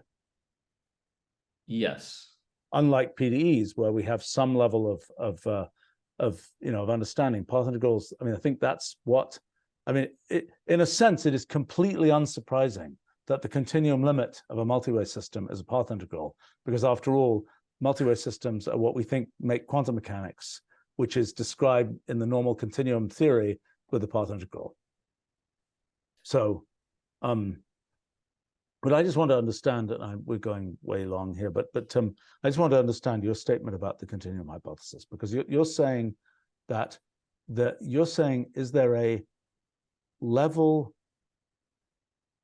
of mathematicians, so to speak, that is between okay, first question is, if the integers are our level, the Turing level, so to speak, and the reals are a hyper level, what is the hypo level? Is the hypo level just a discrete set of values and not the full integers, or what? Is that a reasonable hypo level?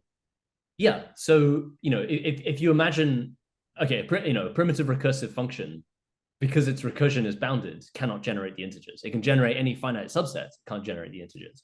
So yes, a finite subset of the integers would be the analog of a Hyporuliad. Okay, fine. All right. So then the question is, what is the analog of the continuum hypothesis between finite sets of integers and the integers? Yeah, right.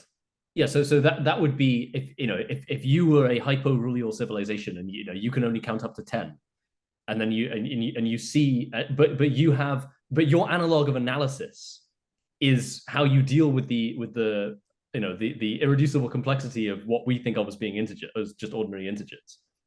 So then you could ask the question: is there a number system that is strictly larger than our number system between 1 and 10, and this weird integer thing that we have to invent complicated calculus like mathematics to be able to understand? What is that calculus? So let's say you are a count to 10 civilization. What is your calculus for dealing with integers? I mean, you could imagine having something that was so suppose that you simply have no way of adding anything that goes beyond 10, right? It's just not a function you can compute. But you could imagine repackaging collections of integers in a way that you treated them like so that they if you treated their isomorphism classes, their canonical, the defining canonical element would be an integer larger than 10. And so then you could simulate doing more general integer arithmetic using that repackaging of only integers between 1 and 10. And locally, you're only doing arithmetic operations that involve things that are bounded between 1 and 10. So is that the analog of thinking about reals in terms of digit sequences? Yeah, but I mean, digit sequences are just Cauchy sequences, right? I mean, in another form. My point is the point I was making before is that all the classical constructions of the reals have exactly this character. You just take the integers and you package them up in some fancy way, and then you reduce you do locally. You're only doing integer arithmetic when you add Cauchy sequences, or you add continued fractions, or you add Dedekind cuts together. You're doing only integer arithmetic locally, but you're doing an infinite number of those things. And globally, that adds up to real number arithmetic. So it's a way of simulating real number arithmetic, which we can't do computationally, with integer arithmetic, which we can do computationally. And you can imagine a hyporulial mathematical civilization doing the same thing. That they can only add things up to 10, but if they repackage a bunch of integers and manipulate and only locally add them between 1 and 10, then that repackaging can be used to simulate an integer that's larger than 10. Okay, so what you're saying is they invent digital arithmetic, basically. They invent positional notation by saying they can only deal with the individual digits, but they have their analog of the reals, just as our analog of the reals is we take infinite sequences of digits to represent a real, so they take infinite sequences of numbers between 1 and 10 to try to represent an integer, aka they've got digits that conveniently in your model of between 0 and 9 or something, it's works that way. I think I'm going to we're on a bit of a roll here. I should probably not do my next live stream. We should probably spend a few more minutes here. Does that work for you? If that's fine with me, if that's not going to disrupt the schedule too much. Well, let's find out. Let me just see. Oh, I don't know. Maybe we should. No, I'm sorry. This is too much. Well, let me just see what the team thinks here.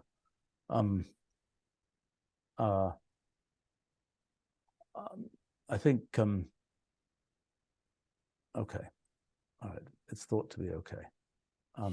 We're allowed to do this.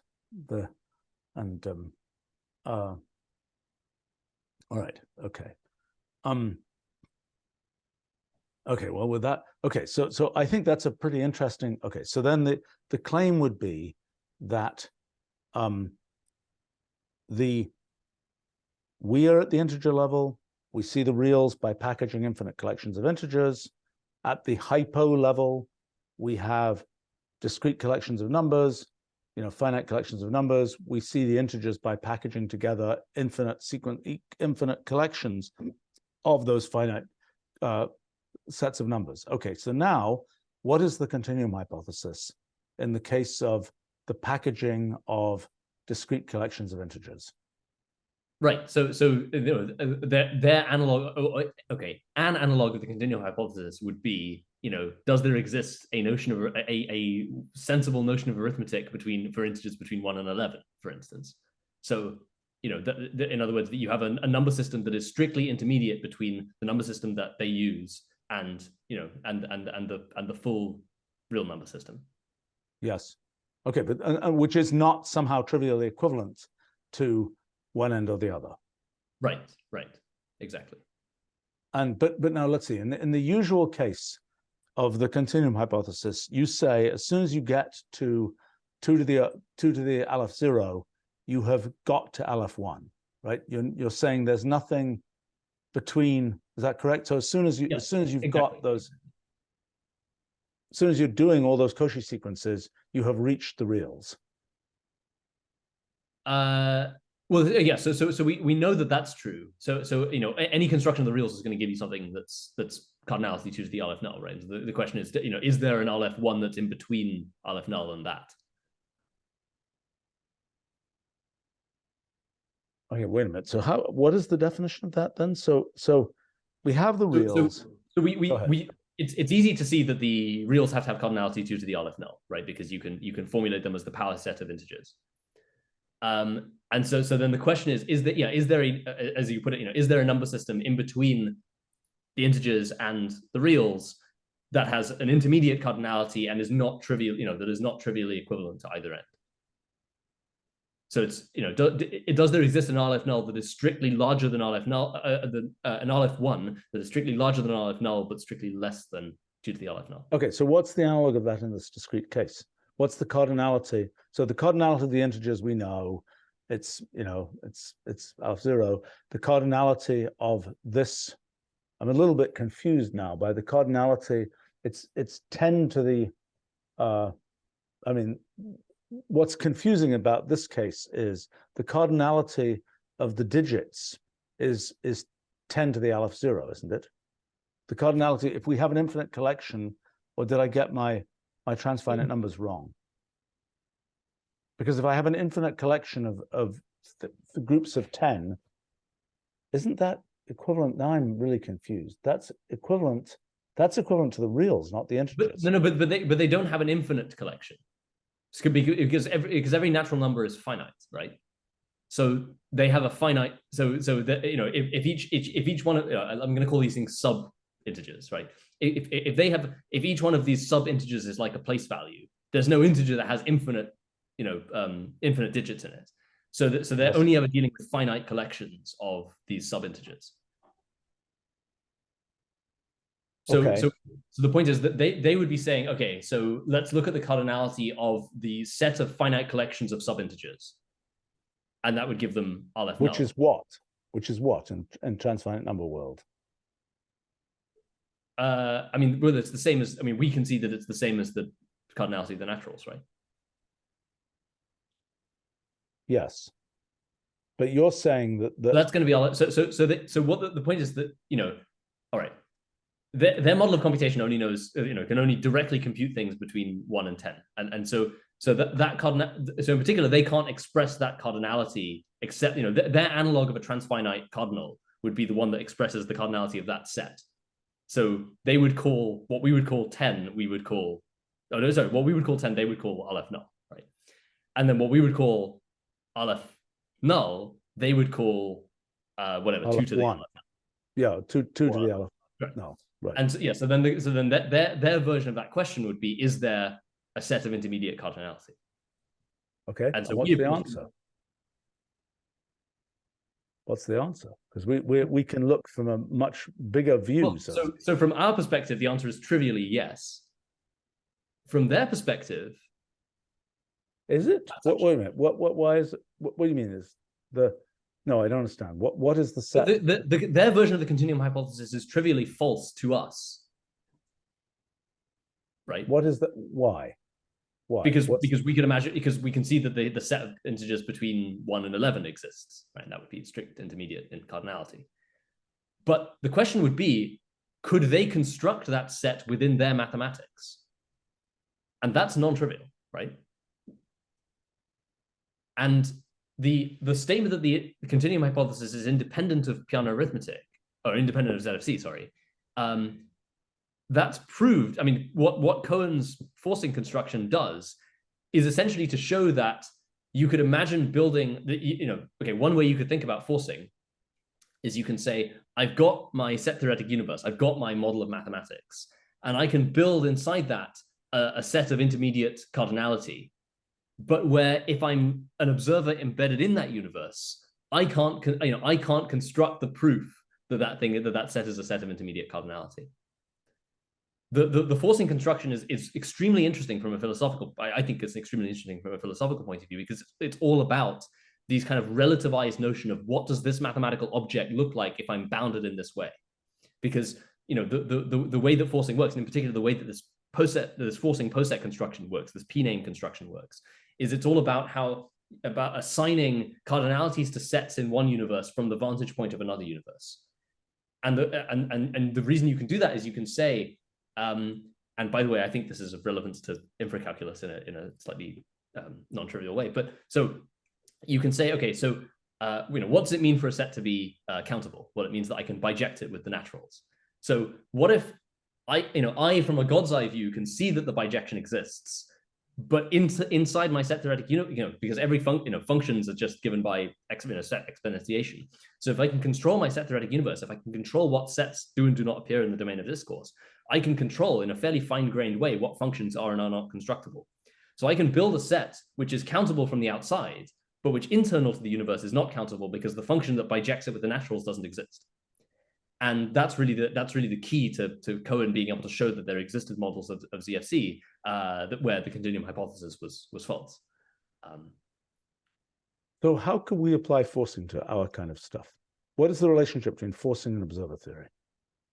Well, so I think it's really quite central. And in fact, this is, I know I've talked about this before, but I think this is, philosophically, this is how I would want to think about the whole infracalculus idea, right? Because so the point is that you could imagine saying, I've got this set and, I've got some collection of elements and I can see that it's countable. I can see that it's discrete. But if I build a sufficiently restricted model of computation, if I localize it into a sufficiently computationally bounded universe, or I look at it through the lens of a sufficiently computationally bounded observer, and in particular, sufficiently bounded that I can't construct a bijection between the elements of that collection and the naturals, it will look to me like a continuum. It will look like it's uncountable. And so what would appear so what would appear to the first observer like it's just combinatorics would look to the second observer like it's analysis or geometry or something. And so I think, again, from my philosophical way of thinking about the infracalculus idea would be that it's about taking it's about doing combinatorics in some kind of hyper observer view that then looks like geometry to a lower observer view. Right. But okay, so just going through this again. In the traditional view, I don't know I should know, but I don't know the whole Cohen proof thing. One question, where else, I mean, this idea of forcing, of what you're describing as relativized ways of looking at, what sets are constructible. Is that right? Yeah, exactly. I mean, because very, very, in very, very big picture terms, I mean, the logical outline of the proof is you start from a set theory. So Gödel showed that you could construct models of ZFC in which CH was true, which were consistent with the continuum hypothesis. So you start from a set theoretic universe in which the continuum hypothesis is true. Then what forcing allows you to do is to build a new universe from that one that's still consistent with ZFC, but which allows you enough fine-grained control over the cardinalities of sets that you can falsify the continuum hypothesis to the greatest extent, to whatever extent that you like. So, you can take, for instance, you could imagine building from the initial universe, a universe where every set is, say, Cartesian producted with the unit interval or something. And so now everything that was countable in the original universe is uncountable in the new universe. And then the thing that's really interesting is this p-name construct, this p-name idea, which, as I say, is really just a way of relativizing cardinalities, which allow you to say, I can see from a God's eye perspective that even though this set looks like it has this cardinality in this universe, it actually has this cardinality, and that's the way you prove that you've successfully constructed something that violates CH. Okay, so what's the analog of forcing for the Hyporuliad civilization? Well, I think forcing is a general enough construction, because it's really, as I say, it's really a philosophical idea. I don't think that they need, I think they can use something akin to forcing, right? That they can. So how do they prove? So first of all, what is their analog of set theory? Is it finite set theory? What would be their analog of ZFC? Yeah, so they certainly couldn't have the axiom of infinity, right? So that they would need some finitely axiomatizable fragment of set theory that didn't allow for where. Probably what we would call finite set theory, I would suspect. But it's more than finite. So okay. We're now going to enter a domain that I that's on my list of things I want to understand better. So I don't. But Girard had this concept of linear logic, which you may be familiar with. I've heard of it. I don't understand it either. So we're right. But from the little that I understand of it, what I've seen, it's really a kind of resource-bounded version of logic, right? Yes. So if you say I'm only, for instance, one thing that I know it allows you to say is I'm only, just like we have with the arithmetical hierarchy, right? You bound the number of times that the number of nestings of a given quantifier or something. Linear logic apparently supposedly allows you to do that to a much greater extent, right? You can have fairly fine-grained control over how many times can I use this such and such an operation in my logical theory. And so my suspicion would be that this sub-integer civilization would have a version of set theory that was where their axioms, their analog of the ZFC axioms, would not be built on first order logic, but would be built on something akin to linear logic, because in particular their sort of version of the axiom of infinity would have to bound, they should not be able to construct any set of cardinality greater than 10. And so that, in particular, they would need a version of logic that prevented them from doing that. And I think linear logic would probably be the way to do that, but I don't know. Right. Okay. So they have their analog, which to us looks like a completely decidable theory. Right.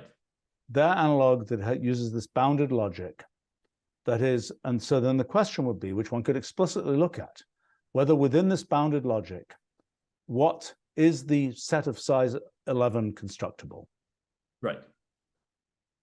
Okay, and the claim would be that bounded logic, what would be the claim?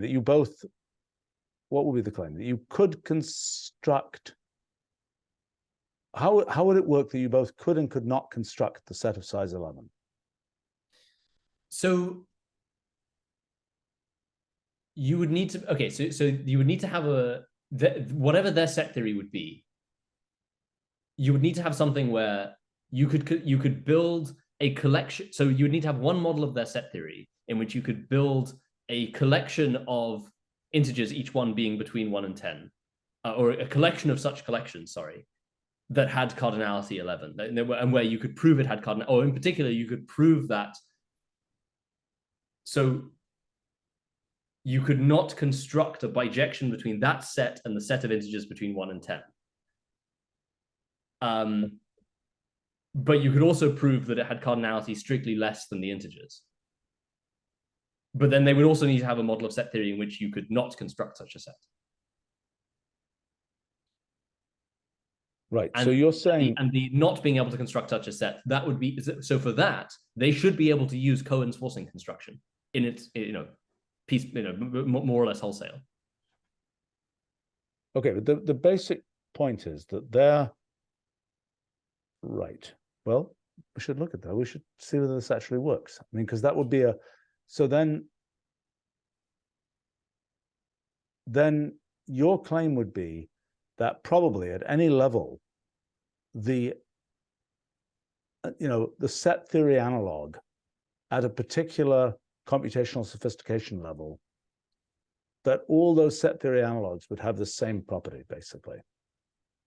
Right. And that property would imply, what the heck does that property imply about inevitable geometry? Because that property implies that that property implies that inevitable geometry is not inevitable from the point of view of these analog set theories. Because you just can't reach it. You can't prove that the geometry is inevitable because you're stuck not knowing if the continuum hypothesis is true, and therefore not knowing whether you reach the level of the real blanket, so to speak, or whether there's some intermediate thing there. Yeah. So it's kind of also saying you can't expect to prove. I mean, it might also be I wonder whether one could show that you couldn't prove in some version of the Grothendieck conjecture that was unprovable. Yes. That would be the expected consequence of that. Because the way that it will be unprovable is that you would be continually asking, there might be, essentially what it's saying is, there might be a level of non-randomness that you could identify where it isn't just sort of uniform realness, so to speak, that you could see some structure there that was below the level that we just say it's the reals. Right. Is that right? I mean, so that will be the actual failure of the continuum hypothesis, would be there is more structure in somehow the intuition would be there's more structure than just geometry. It's not good enough to just use real positions. There is more information that you can give, which is beyond the information that you can give. That would be an integer level thing, but below the kind of uniformity of the reals. There's some intermediate between algebra and geometry, or between combinatorics and geometry somehow. But the very fact that is possible within set theory is sort of interesting. What does that mean?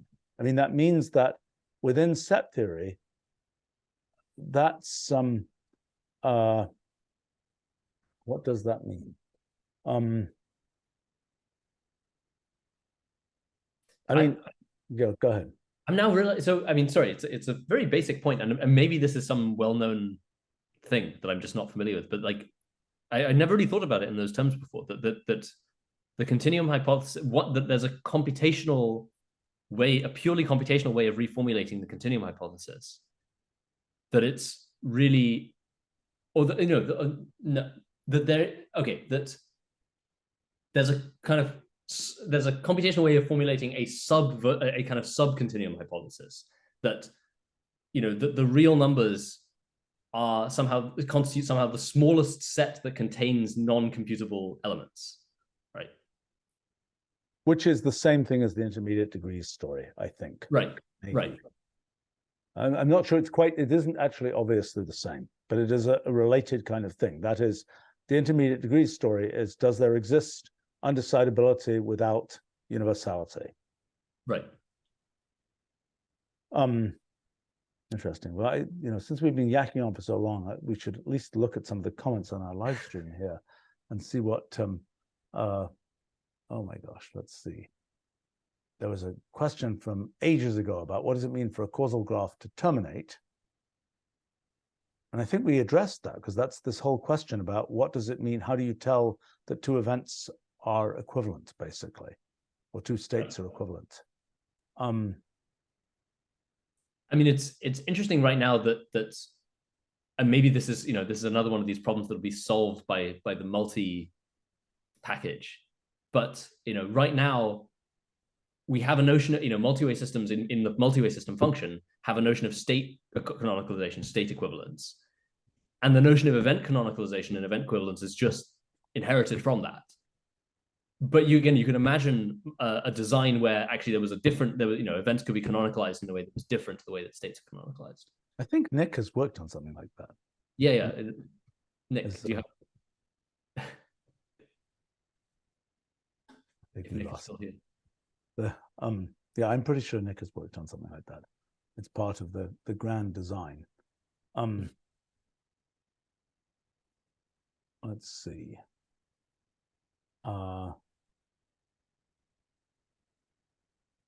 Let's see. Well, gosh. Could observers be thought of, Eli asks, as being like constructors? What's the relationship between an observer and a constructor? I mean, that's certainly the question of what experiments you can prepare is closely related to what things you can observe, because you can't prepare things. Your fingers are, you kind of have fat fingers that can only, just as your sensors can only sense things to a certain granularity, so your fingers can only make things to a certain granularity, I think. But I don't know whether that is I would say they're kind of dual notions, right? They're inverse notions of each other, right? That a constructor in the kind of general Deutschian constructor theoretic sense is something that builds stuff from the ground up out of computation, whereas an observer is something that takes a class, in the Ruliad case, a class of all computations, and kind of restricts them down. So observers and constructors are kind of the two extreme models of actor that can interact with the computational universe, and they somehow meet somewhere in the middle. Well, let's take that for a second, because I mean, an observer, in a sense, the big picture of an observer is there's stuff going on in the world, and the observer's goal is to stuff that stuff into their mind, and their mind is finite, and so they're trying to, grind down all of that detail of the world into a decision like, should we go on with a live stream or not, or whatever it is, and that's, so in other words, it's compressing from this very large amount of data in the world to what exists, kind of what's fittable in a mind. So you're saying constructor is you make a decision, I'm going to do this experiment, and then you're somehow actualizing that in the world by implementing it using, it's a little bit less clear to me how that works. I mean, what is because I've tried to think about actual practical experimental observation types of things like pistons and gases and, photoreceptors in eyes and things like this. And they tend to have the feature that a lot of micro details are then, are conflated together to just say the overall pressure on the piston is this. So now in the case of construction, basically what you can construct by having pistons. You cannot construct by having little Maxwell's demon thingies, modifying every molecule. And that's, I suppose, the analog of,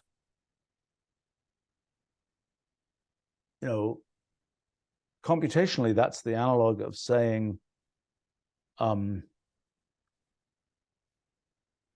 I think it's directly analogous. I mean, I think it's more or less, as you say, it's the opposite direction, but I think they are analogous operations. I don't think they're orthogonal operations. I mean, I don't think it's not like equivalence versus evolution. It's like no. They're targeting the same point. They're just doing so from different, from different extremes. Right. I mean, construction is can you arrange the molecules in a certain way, Observation is, can you tell in what way the molecules were arranged? Right.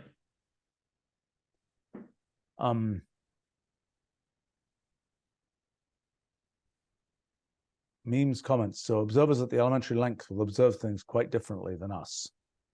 Definitely. But an observer at the scale of the elementary length is very different from us. It's very hard to understand what it would feel like to be such an observer, because the mechanics of that observer are very different from us. Let's see.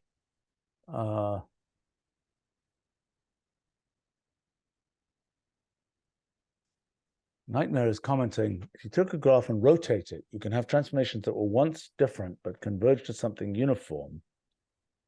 So you can construct multi-way convergence as rotations of a graph.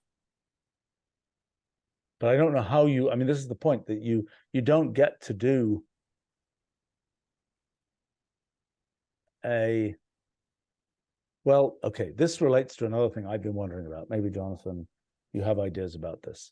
This is, in space-time, one of the features is that we are slow relative to the speed of light. As observers in space-time, we are, very much on the mass side, not on the momentum, not on the energy momentum side. Right. Right. In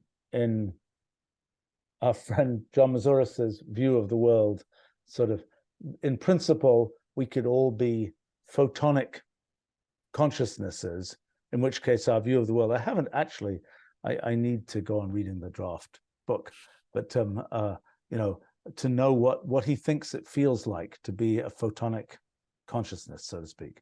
But anyway, we're not. We are different from that. We are slow relative to the sort of that speed. What is the analog of that in branchial space? We're slow relative to the maximum entanglement speed, presumably. Right. What is that? I mean, that's the statement that we don't sort of decohere, that, even though we decohere very rapidly by our timescales, by the timescales of possible decoherence, I guess we don't decohere very rapidly. Okay, so you're saying that the analog of that is, in principle, if we were a photon gas and somebody just took the barriers away, we would just be, we would zap or, go out to the corners of the universe. And in particular, we would entangle with a lot of microstates very, very quickly. Entangle in spatial microstates, because our photons are just going out and populating the universe. Right. Okay. So the claim is that one of the facts about us as observers is that that's not happening. Right. Which is actually probably tells us something. I'm still on the hunt for how the properties of us as observers force us to observe all the details of physics. And that's another statement. The fact that we are slow relative to the speed of light is another, special feature of us as observers. Okay, so you're saying we decohere much less rapidly than we could if we were just going out in all directions at maximum entanglement speed. Right, exactly. So what does that mean? That means we stay quantum coherent for longer. We are more like qubits than we thought we were. Right. So a qubit is the mass as opposed to momentum kind of story. Mm-hmm. Exactly. The qubit is the thing that stays as a quantum state. Right. And so let's see, what would it mean? What does it mean that we maintain quantum coherence? What does it mean for us microscopically that we maintain quantum coherence longer than we might otherwise? I think it means that, if we just look at essentially like Feynman diagrams of the interaction between particles, we maintain coherence when there aren't any interactions. Yeah, I think it's this is very speculative, of course, but like my view on it would be that it's saying that we observe only a very small fraction of reality. right? That so what we entangle with is really that's a conduit to what we can observe.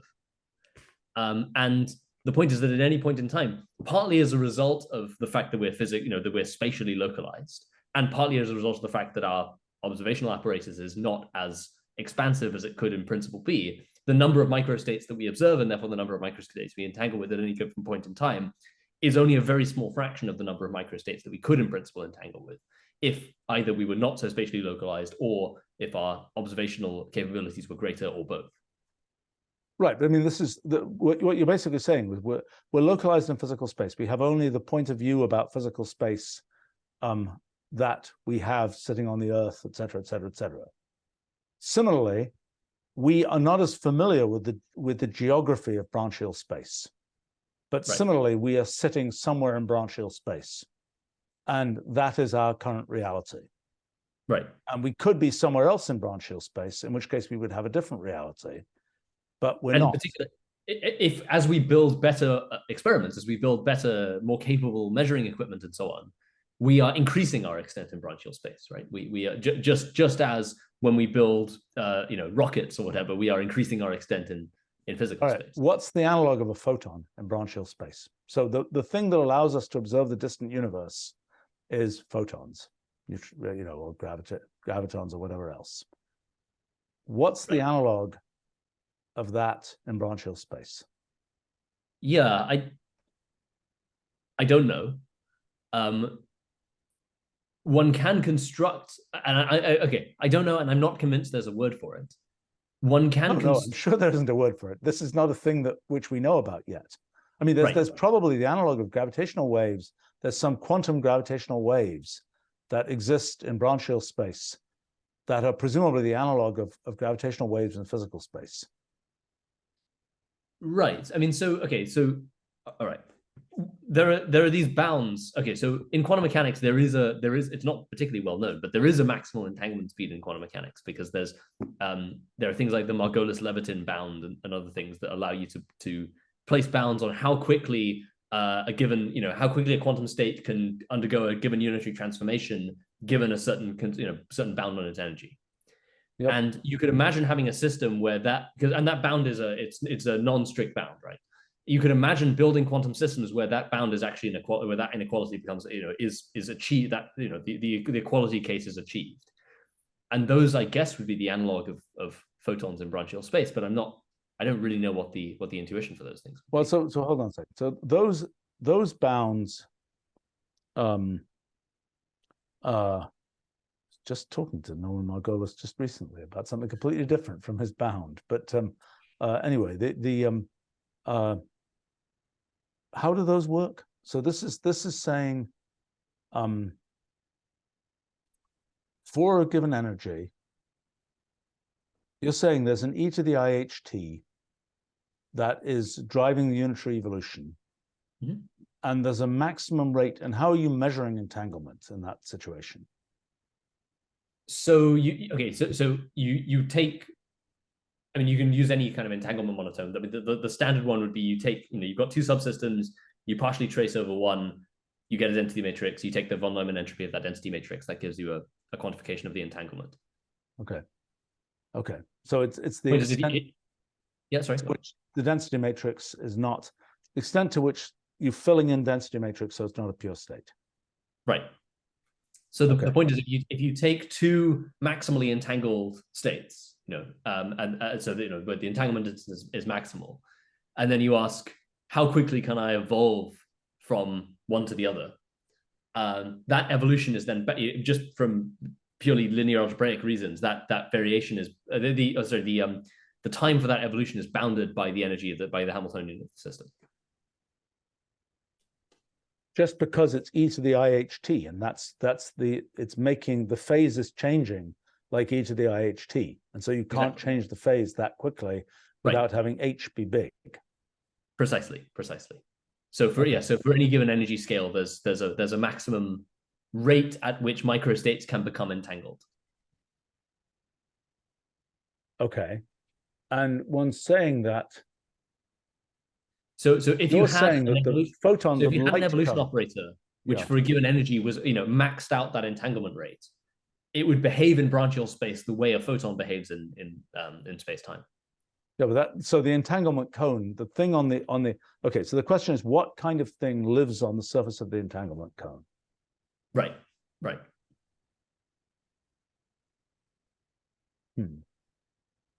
What does? I mean, and are there, another question is, are there particle-like states in branchial space? Mm-hmm. I mean, it seems likely that there are black hole-like things in branchial space, which are presumably objective. I mean, I assume that a black hole, what's the relationship between a qubit, inevitable state reduction, and black holes in branchial space?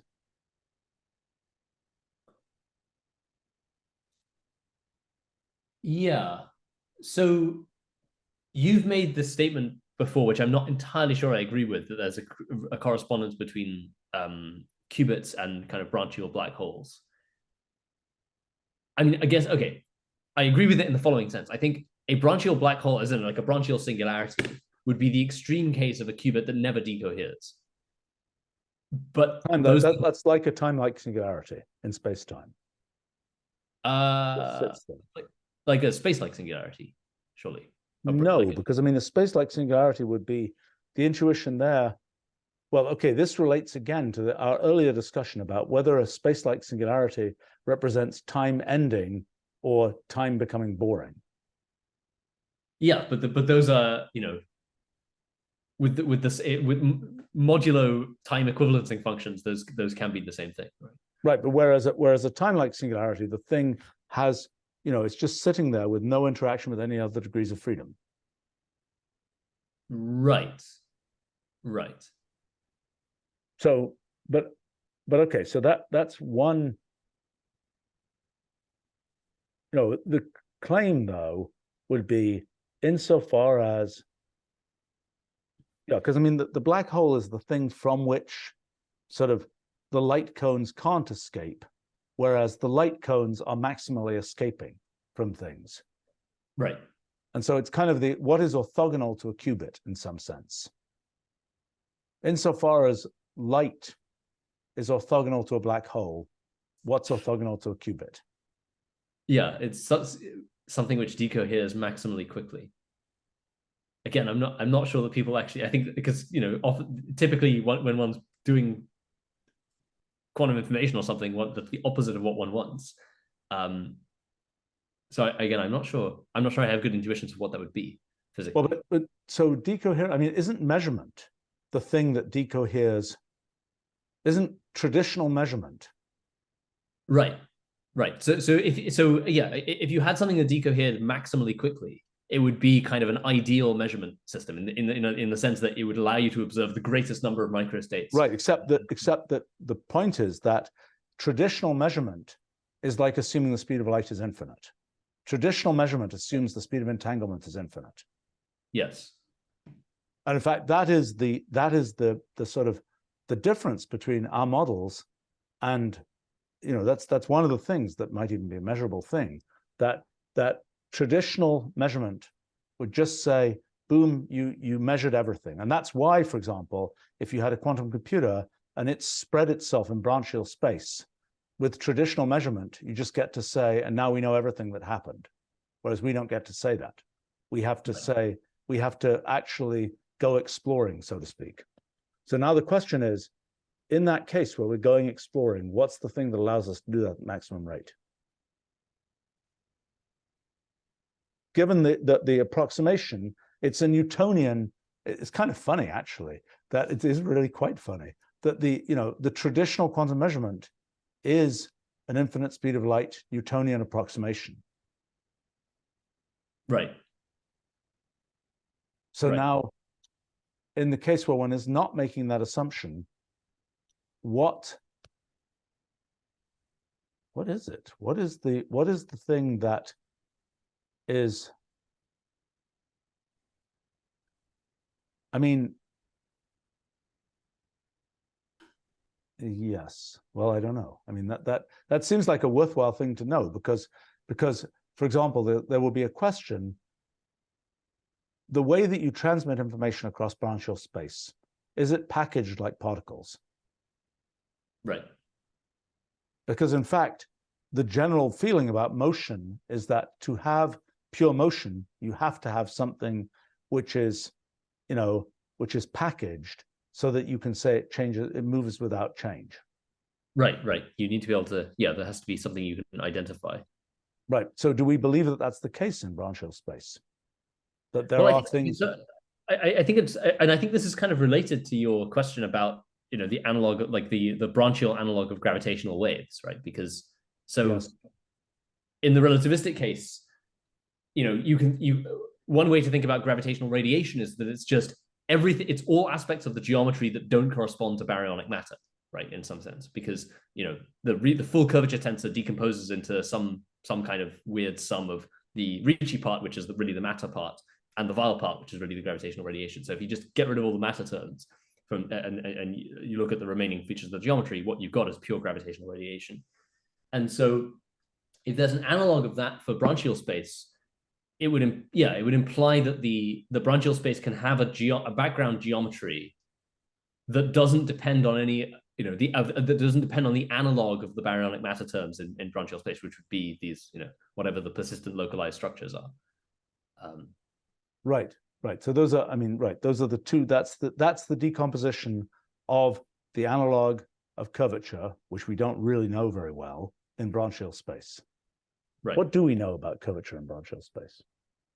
I mean, so you've been claiming this double-barreled metric, which I've now forgotten. Fubini studi.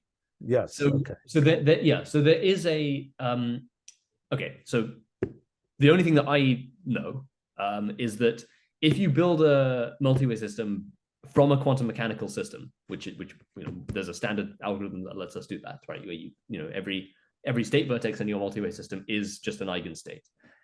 And you look at the branchial graphs of that. Those branchial graphs obviously have a metric because you can compute branchial distances. And that metric is the Fubini-Studi metric on the corresponding Hilbert space. So every projective Hilbert space, projective Hilbert spaces admit a Riemannian structure. Actually, they admit that in general, they admit many, but one Riemannian structure that they all admit is this Fubini-Studi metric.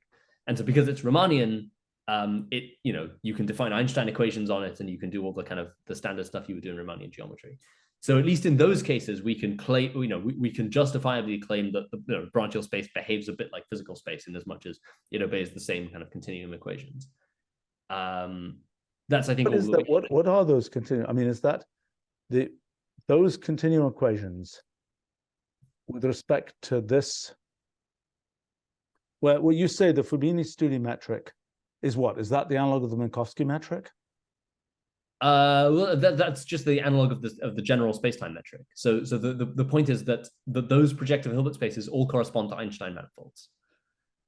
Okay. So they're all solutions to the vacuum Einstein equations.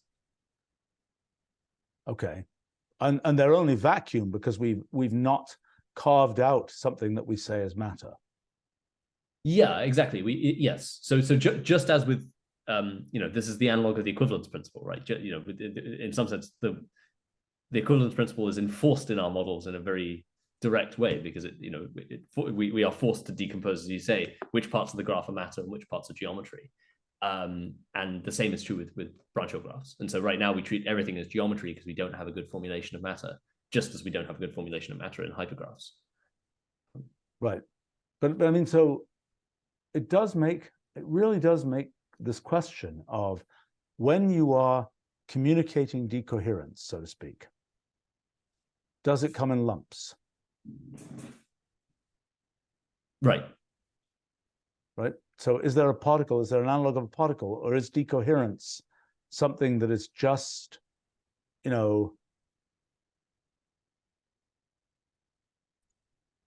there quantization in decoherence, so to speak? Right. I mean, it's not obvious that the quantization of particles in our models we think is the result of essentially topology.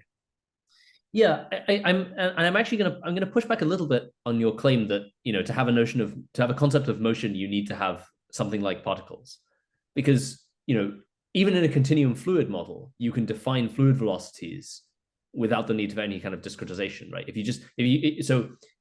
the same way, I would argue you could imagine having, and in fact, we did that. I would dispute that. I think you have to have a test particle to have fluid velocity. I don't think you can abstractly define the fluid velocity. I think you have to have something which you can say it moves without change. If your test particle always self-destructed, I don't think you could make a fluid velocity. I mean, okay, like I get, so if we take like the Euler equations or something, I mean, I guess you could say that the definition of momentum flux, you could recast it in terms of some delta function, and you could treat the delta function as like a test particle, but do you really have to do that? Like, but it's a question of the observer sitting inside the PDE. I mean, you know, in other words, how do you, I wondered about this for a while. I think we even talked about this. You know, if you have water, okay, and you're making an observer out of water, what on earth happens? What can you, I mean, in other words, it's one thing to have a solid object that, I mean, how would you measure velocity without having a solid object? okay, so all right. Well, okay, I mean, so in that particular case, you could imagine, like this happens in shockwave model, like in, you know, when you have like shock tube models and things in hyperbolic PDE. So if you would imagine just creating a region of higher density or higher pressure in the water, and as long, you know, assuming you knew the bounds of the container or something, you could define a momentum flux of that without ever having to introduce test particles. And I guess what I'm saying is, as soon as you have a shock, you have something very much like a particle. You have a discrete thing you're measuring. yeah, okay. I mean, I'm not sure. You know, maybe there's a thing. It's like the way you measure actual speed in a, you know, a plane or something with pitot tubes uses Bernoulli's principle. I mean, it's not and that. So here's kind of the intuition that I have in mind, right? So if you imagine there was I did this in some papers, and there was also a summer school project I proposed a couple of years ago that Salvatore Battaglio did, which is about, you know, using vertex density, you know, connection density as a way of introducing scalar fields. So you can imagine taking a graph that's initially just got uniform vertex connectivity, and then you increase the vertex connectivity in some region, and then there's a way that you can extract a kind of, you know, a spatially varying scalar field just by looking at the deviation of that vertex connectivity in that region of the graph from the average. You're essentially doing some kind of over dimension or, you know, over connectivity calculation.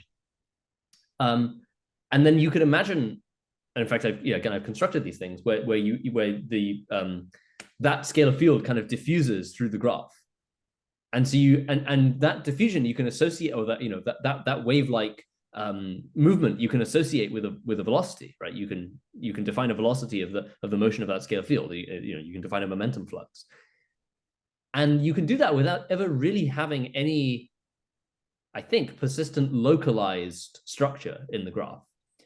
Now, I agree. From a God's eye view, so to speak, right, of the thing, you can clearly do that. I'm just not sure whether you can do it from inside the system. Yeah, probably you can't, and probably the reason, or a reason you can't, is because to do that extraction, you need to know kind of the boundaries of the graph, and knowing that, if you're localized inside the system, probably involves something that's equivalent to defining a test particle, I guess. Yeah, but I mean, coming back to, okay, we've clearly got a piece of homework here. I mean, I don't know, it's pretty hard homework, but to figure out, you know, what's the analog of particles, gravitational waves, etc., in branch Hill space, and I mean, I'm pretty convinced that in Rulial space, the analog of particles is concepts. That, you know, to get from, you're packaging things to get from one position, one point of view in about the world to another. You have to package it in such a way that it can get from one to the other, which of course raises the question, which actually someone was raising on the live stream here, about what are Rulial analogs of gravitational waves? What are Rulial, if concepts are packaged particle-like things, what is the Rulial continuum like?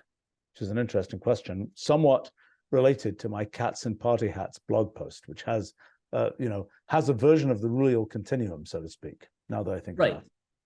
I mean, the thing that I find quite exciting about that idea is that there's potentially a way of kind of using, let me phrase it in a slightly stupid way, but like there's potential there to do the geometrization of functoriality in the following sense, right? So abstractly, what functoriality is all about is translating a concept from one thing to another, one area to another area in a way that distorts some aspects but preserves others. And typically we just we think of functors as being this purely algebraic things. And in a sense, in this picture, you've got some concept, some localized structure in the Ruliad, and you're kind of translating it somewhere else, and you're looking at what things get preserved, what things get distorted. Right. But the Ruliad picture, because it's inherently geometrical, or much more geometrical than category theory is by a priori, you have a kind of geometrical way of thinking about functoriality, where you can imagine doing analogs of things like parallel. You can imagine parallel transporting concepts. You can imagine defining curvature in that way, right? You're saying how much of the information about this concept gets distorted as I translate it from this region of Rulial space to another. And so so there's clearly a kind of geometrical analog of a bunch of these, geometrical generalization of a bunch of these ideas about functoriality and naturality and limits and co-limits and things, where you're not just saying if you like, you're not just talking about the endpoints as you are with standard functoriality, where you say I've got this category and I'm going to teleport to this category. You actually have to go through the intermediate stuff, and the intermediate stuff has geometry, and the geometry defines somehow locally the deformation of this concept as you apply that functor. And it's a way of thinking that I don't think I've encountered before. Well, but look, this is the life of the LLM, because or something like that, because in fact, that's the idea. In this crazy, I hadn't really properly internalized this, but in this crazy, Cats in Party Hats, continuum change in concept space, that is precisely this. As you go from the cat to the dog in the embedding space for the generative AI, you're basically seeing something which is the analog of what you're talking about. That is a functorial transformation where you see the intermediate steps. The mapping of cat to dog now has an intermediate. Right. Yeah, it's another one of these cases where, just like with computational irreducibility, category theory is this algebraic framework that assumes you can jump from beginning to end. But we know in reality, there's a whole bunch of interstitial stuff that you have to go through. And within that, there's a bunch of interesting stuff that kind of generalizes a load of these category theoretic concepts and makes them kind of computationally informed. And I guess, this LLM case, the concept deformation case, is the version of that, but for functoriality. Right, and so in fact, this notion of interconcept space that I was talking about with cats is in fact precisely that. It's the thing where, as opposed to your teleported jump into concept space. In other words, it's like, I don't know which science fiction thing has teleporting, but many of the popular Star Wars, Star Trek have the analog of interconcept space. They have interstellar space, so to speak, as opposed to just you walk in a door on Earth and you end up, you walk out in Alpha Centauri type thing. Interesting. Okay, let me see. I'm just going to look at these for a second, and then we should really wrap up.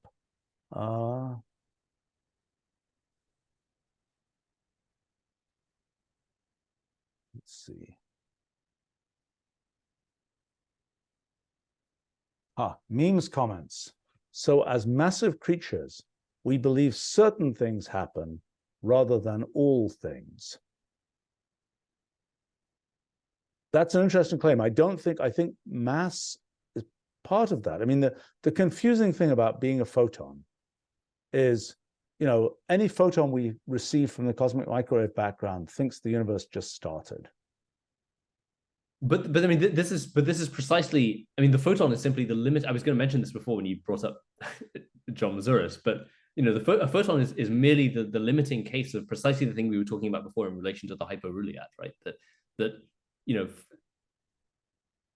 if you're sufficiently computationally bounded, you can't tell whether you've fallen into a space-like singularity or whether you've diverged off to future null infinity. Something else that's looking down on you can, but you yourself cannot. And the photon is simply, a photon doesn't know whether it's fallen into a black hole or not. And it's the maximal case of that. So your point is the photon has so little going on. It's like you think about it like an ant has a small brain with only 50,000 neurons, but a photon has an even much smaller brain that really doesn't have any idea what's going on. Right. Yes. Right. So somehow everything is equally interesting to a photon. It doesn't, it can't even make the ground level discrimination between am I in a black hole or am I diverging off to future null infinity. And so and in a sense, I would say mass does play a role in as much as it induces. Okay, so this gets back to this interesting question which we're kind of skating around how do concepts like mass, momentum, energy translate between causal graphs, multi-way causal graphs, branchial graphs, etc. Right? There's clearly some interrelationship there. So mass in the causal graph causes that induces convergence of causal GD6 and induces a convergence of causal paths. The same is also true in the multi-way causal graph, except with some subtlety that we don't yet fully understand. And that, convergence of GD6 is the completion story. So, precisely because a photon is not, doesn't have mass, it doesn't induce completions. It doesn't, it can't do anything. It can't define any non-trivial equivalence function. As soon as you have mass, you're inducing convergence of GD6, both causal space-time causal GD6 and branch time GD6. Yeah. And those are inducing equivalences. And so it's, in some sense, you could say that our ability to define equivalences arises out of our mass somehow. But the precise details of how that works, I think we don't yet know. Well, it's kind of like to know that something happened, to have some view about the continuity of things happening, you can't be skittering away like a photon. If you're skittering away to a different part of space-time, or whatever the photon analog of branchial space is, that's very interesting. All right. Which is another way of it's an odd, intuitive, but somewhat intuitive way of thinking about time dilation, right? So if you're a photon, you induce no convergence of GD6. So you just follow your path, but you're not equivalencing with any other microstates. So from your perspective, nothing seems to happen. The greater your mass, the more GD6 converge, the more microstates get equivalence, the more stuff seems to happen. Yeah, it's a good point. The fact that we think anything happens in the world. So basically, the problem for John's, photonic civilization is nothing would ever seem to happen. Right. I think his thing is, but maybe it interacts on an interstellar grain, and that's a pretty, watching the universe on pretty fast forward. Right, but I think the sort of the maximally charitable interpretation, I guess, is that these creatures of the creatures of light thing is a story of what would hyporulial and hyporulial civilizations look like, and sort of to the other extreme, right? So if there were a hyporulial civilization and or a hyporulial civilization in the same universe as us, yes, what would our interactions look like? Yes, that's a reasonable way to put it. Okay, I think we have one last thing here from Glitch. Perhaps state reduction is ultimately the formation of microscopic branchial black holes, the disintegration of a space of quantum sharing, scrambling the entanglement into uncertainty. So I think, I do think that Roger Penrose's, what does he call it? Orca, what is that? Orchestrated object reduction. Objective reduction. Orchestrated objective reduction, I think. Okay. Well, my conclusion was that was the analog in branchial space of what Roger proved in physical space with the singularity theorems for black holes.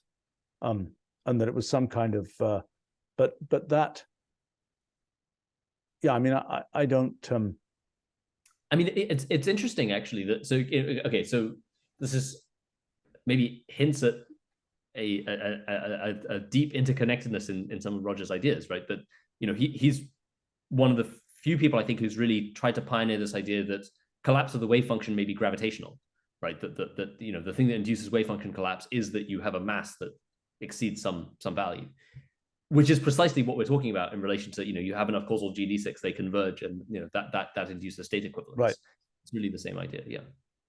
Right. Interesting. All right. Well, thanks very much to everybody for the comments, and Jonathan, as always, a pleasure. And that was a pretty high idea density. I think we managed to get through an awful lot of science there. Who knows? It could take years to untangle some of this stuff. That was fun. Yeah. All right. We should. Thanks so much. Bye to folks on the live stream.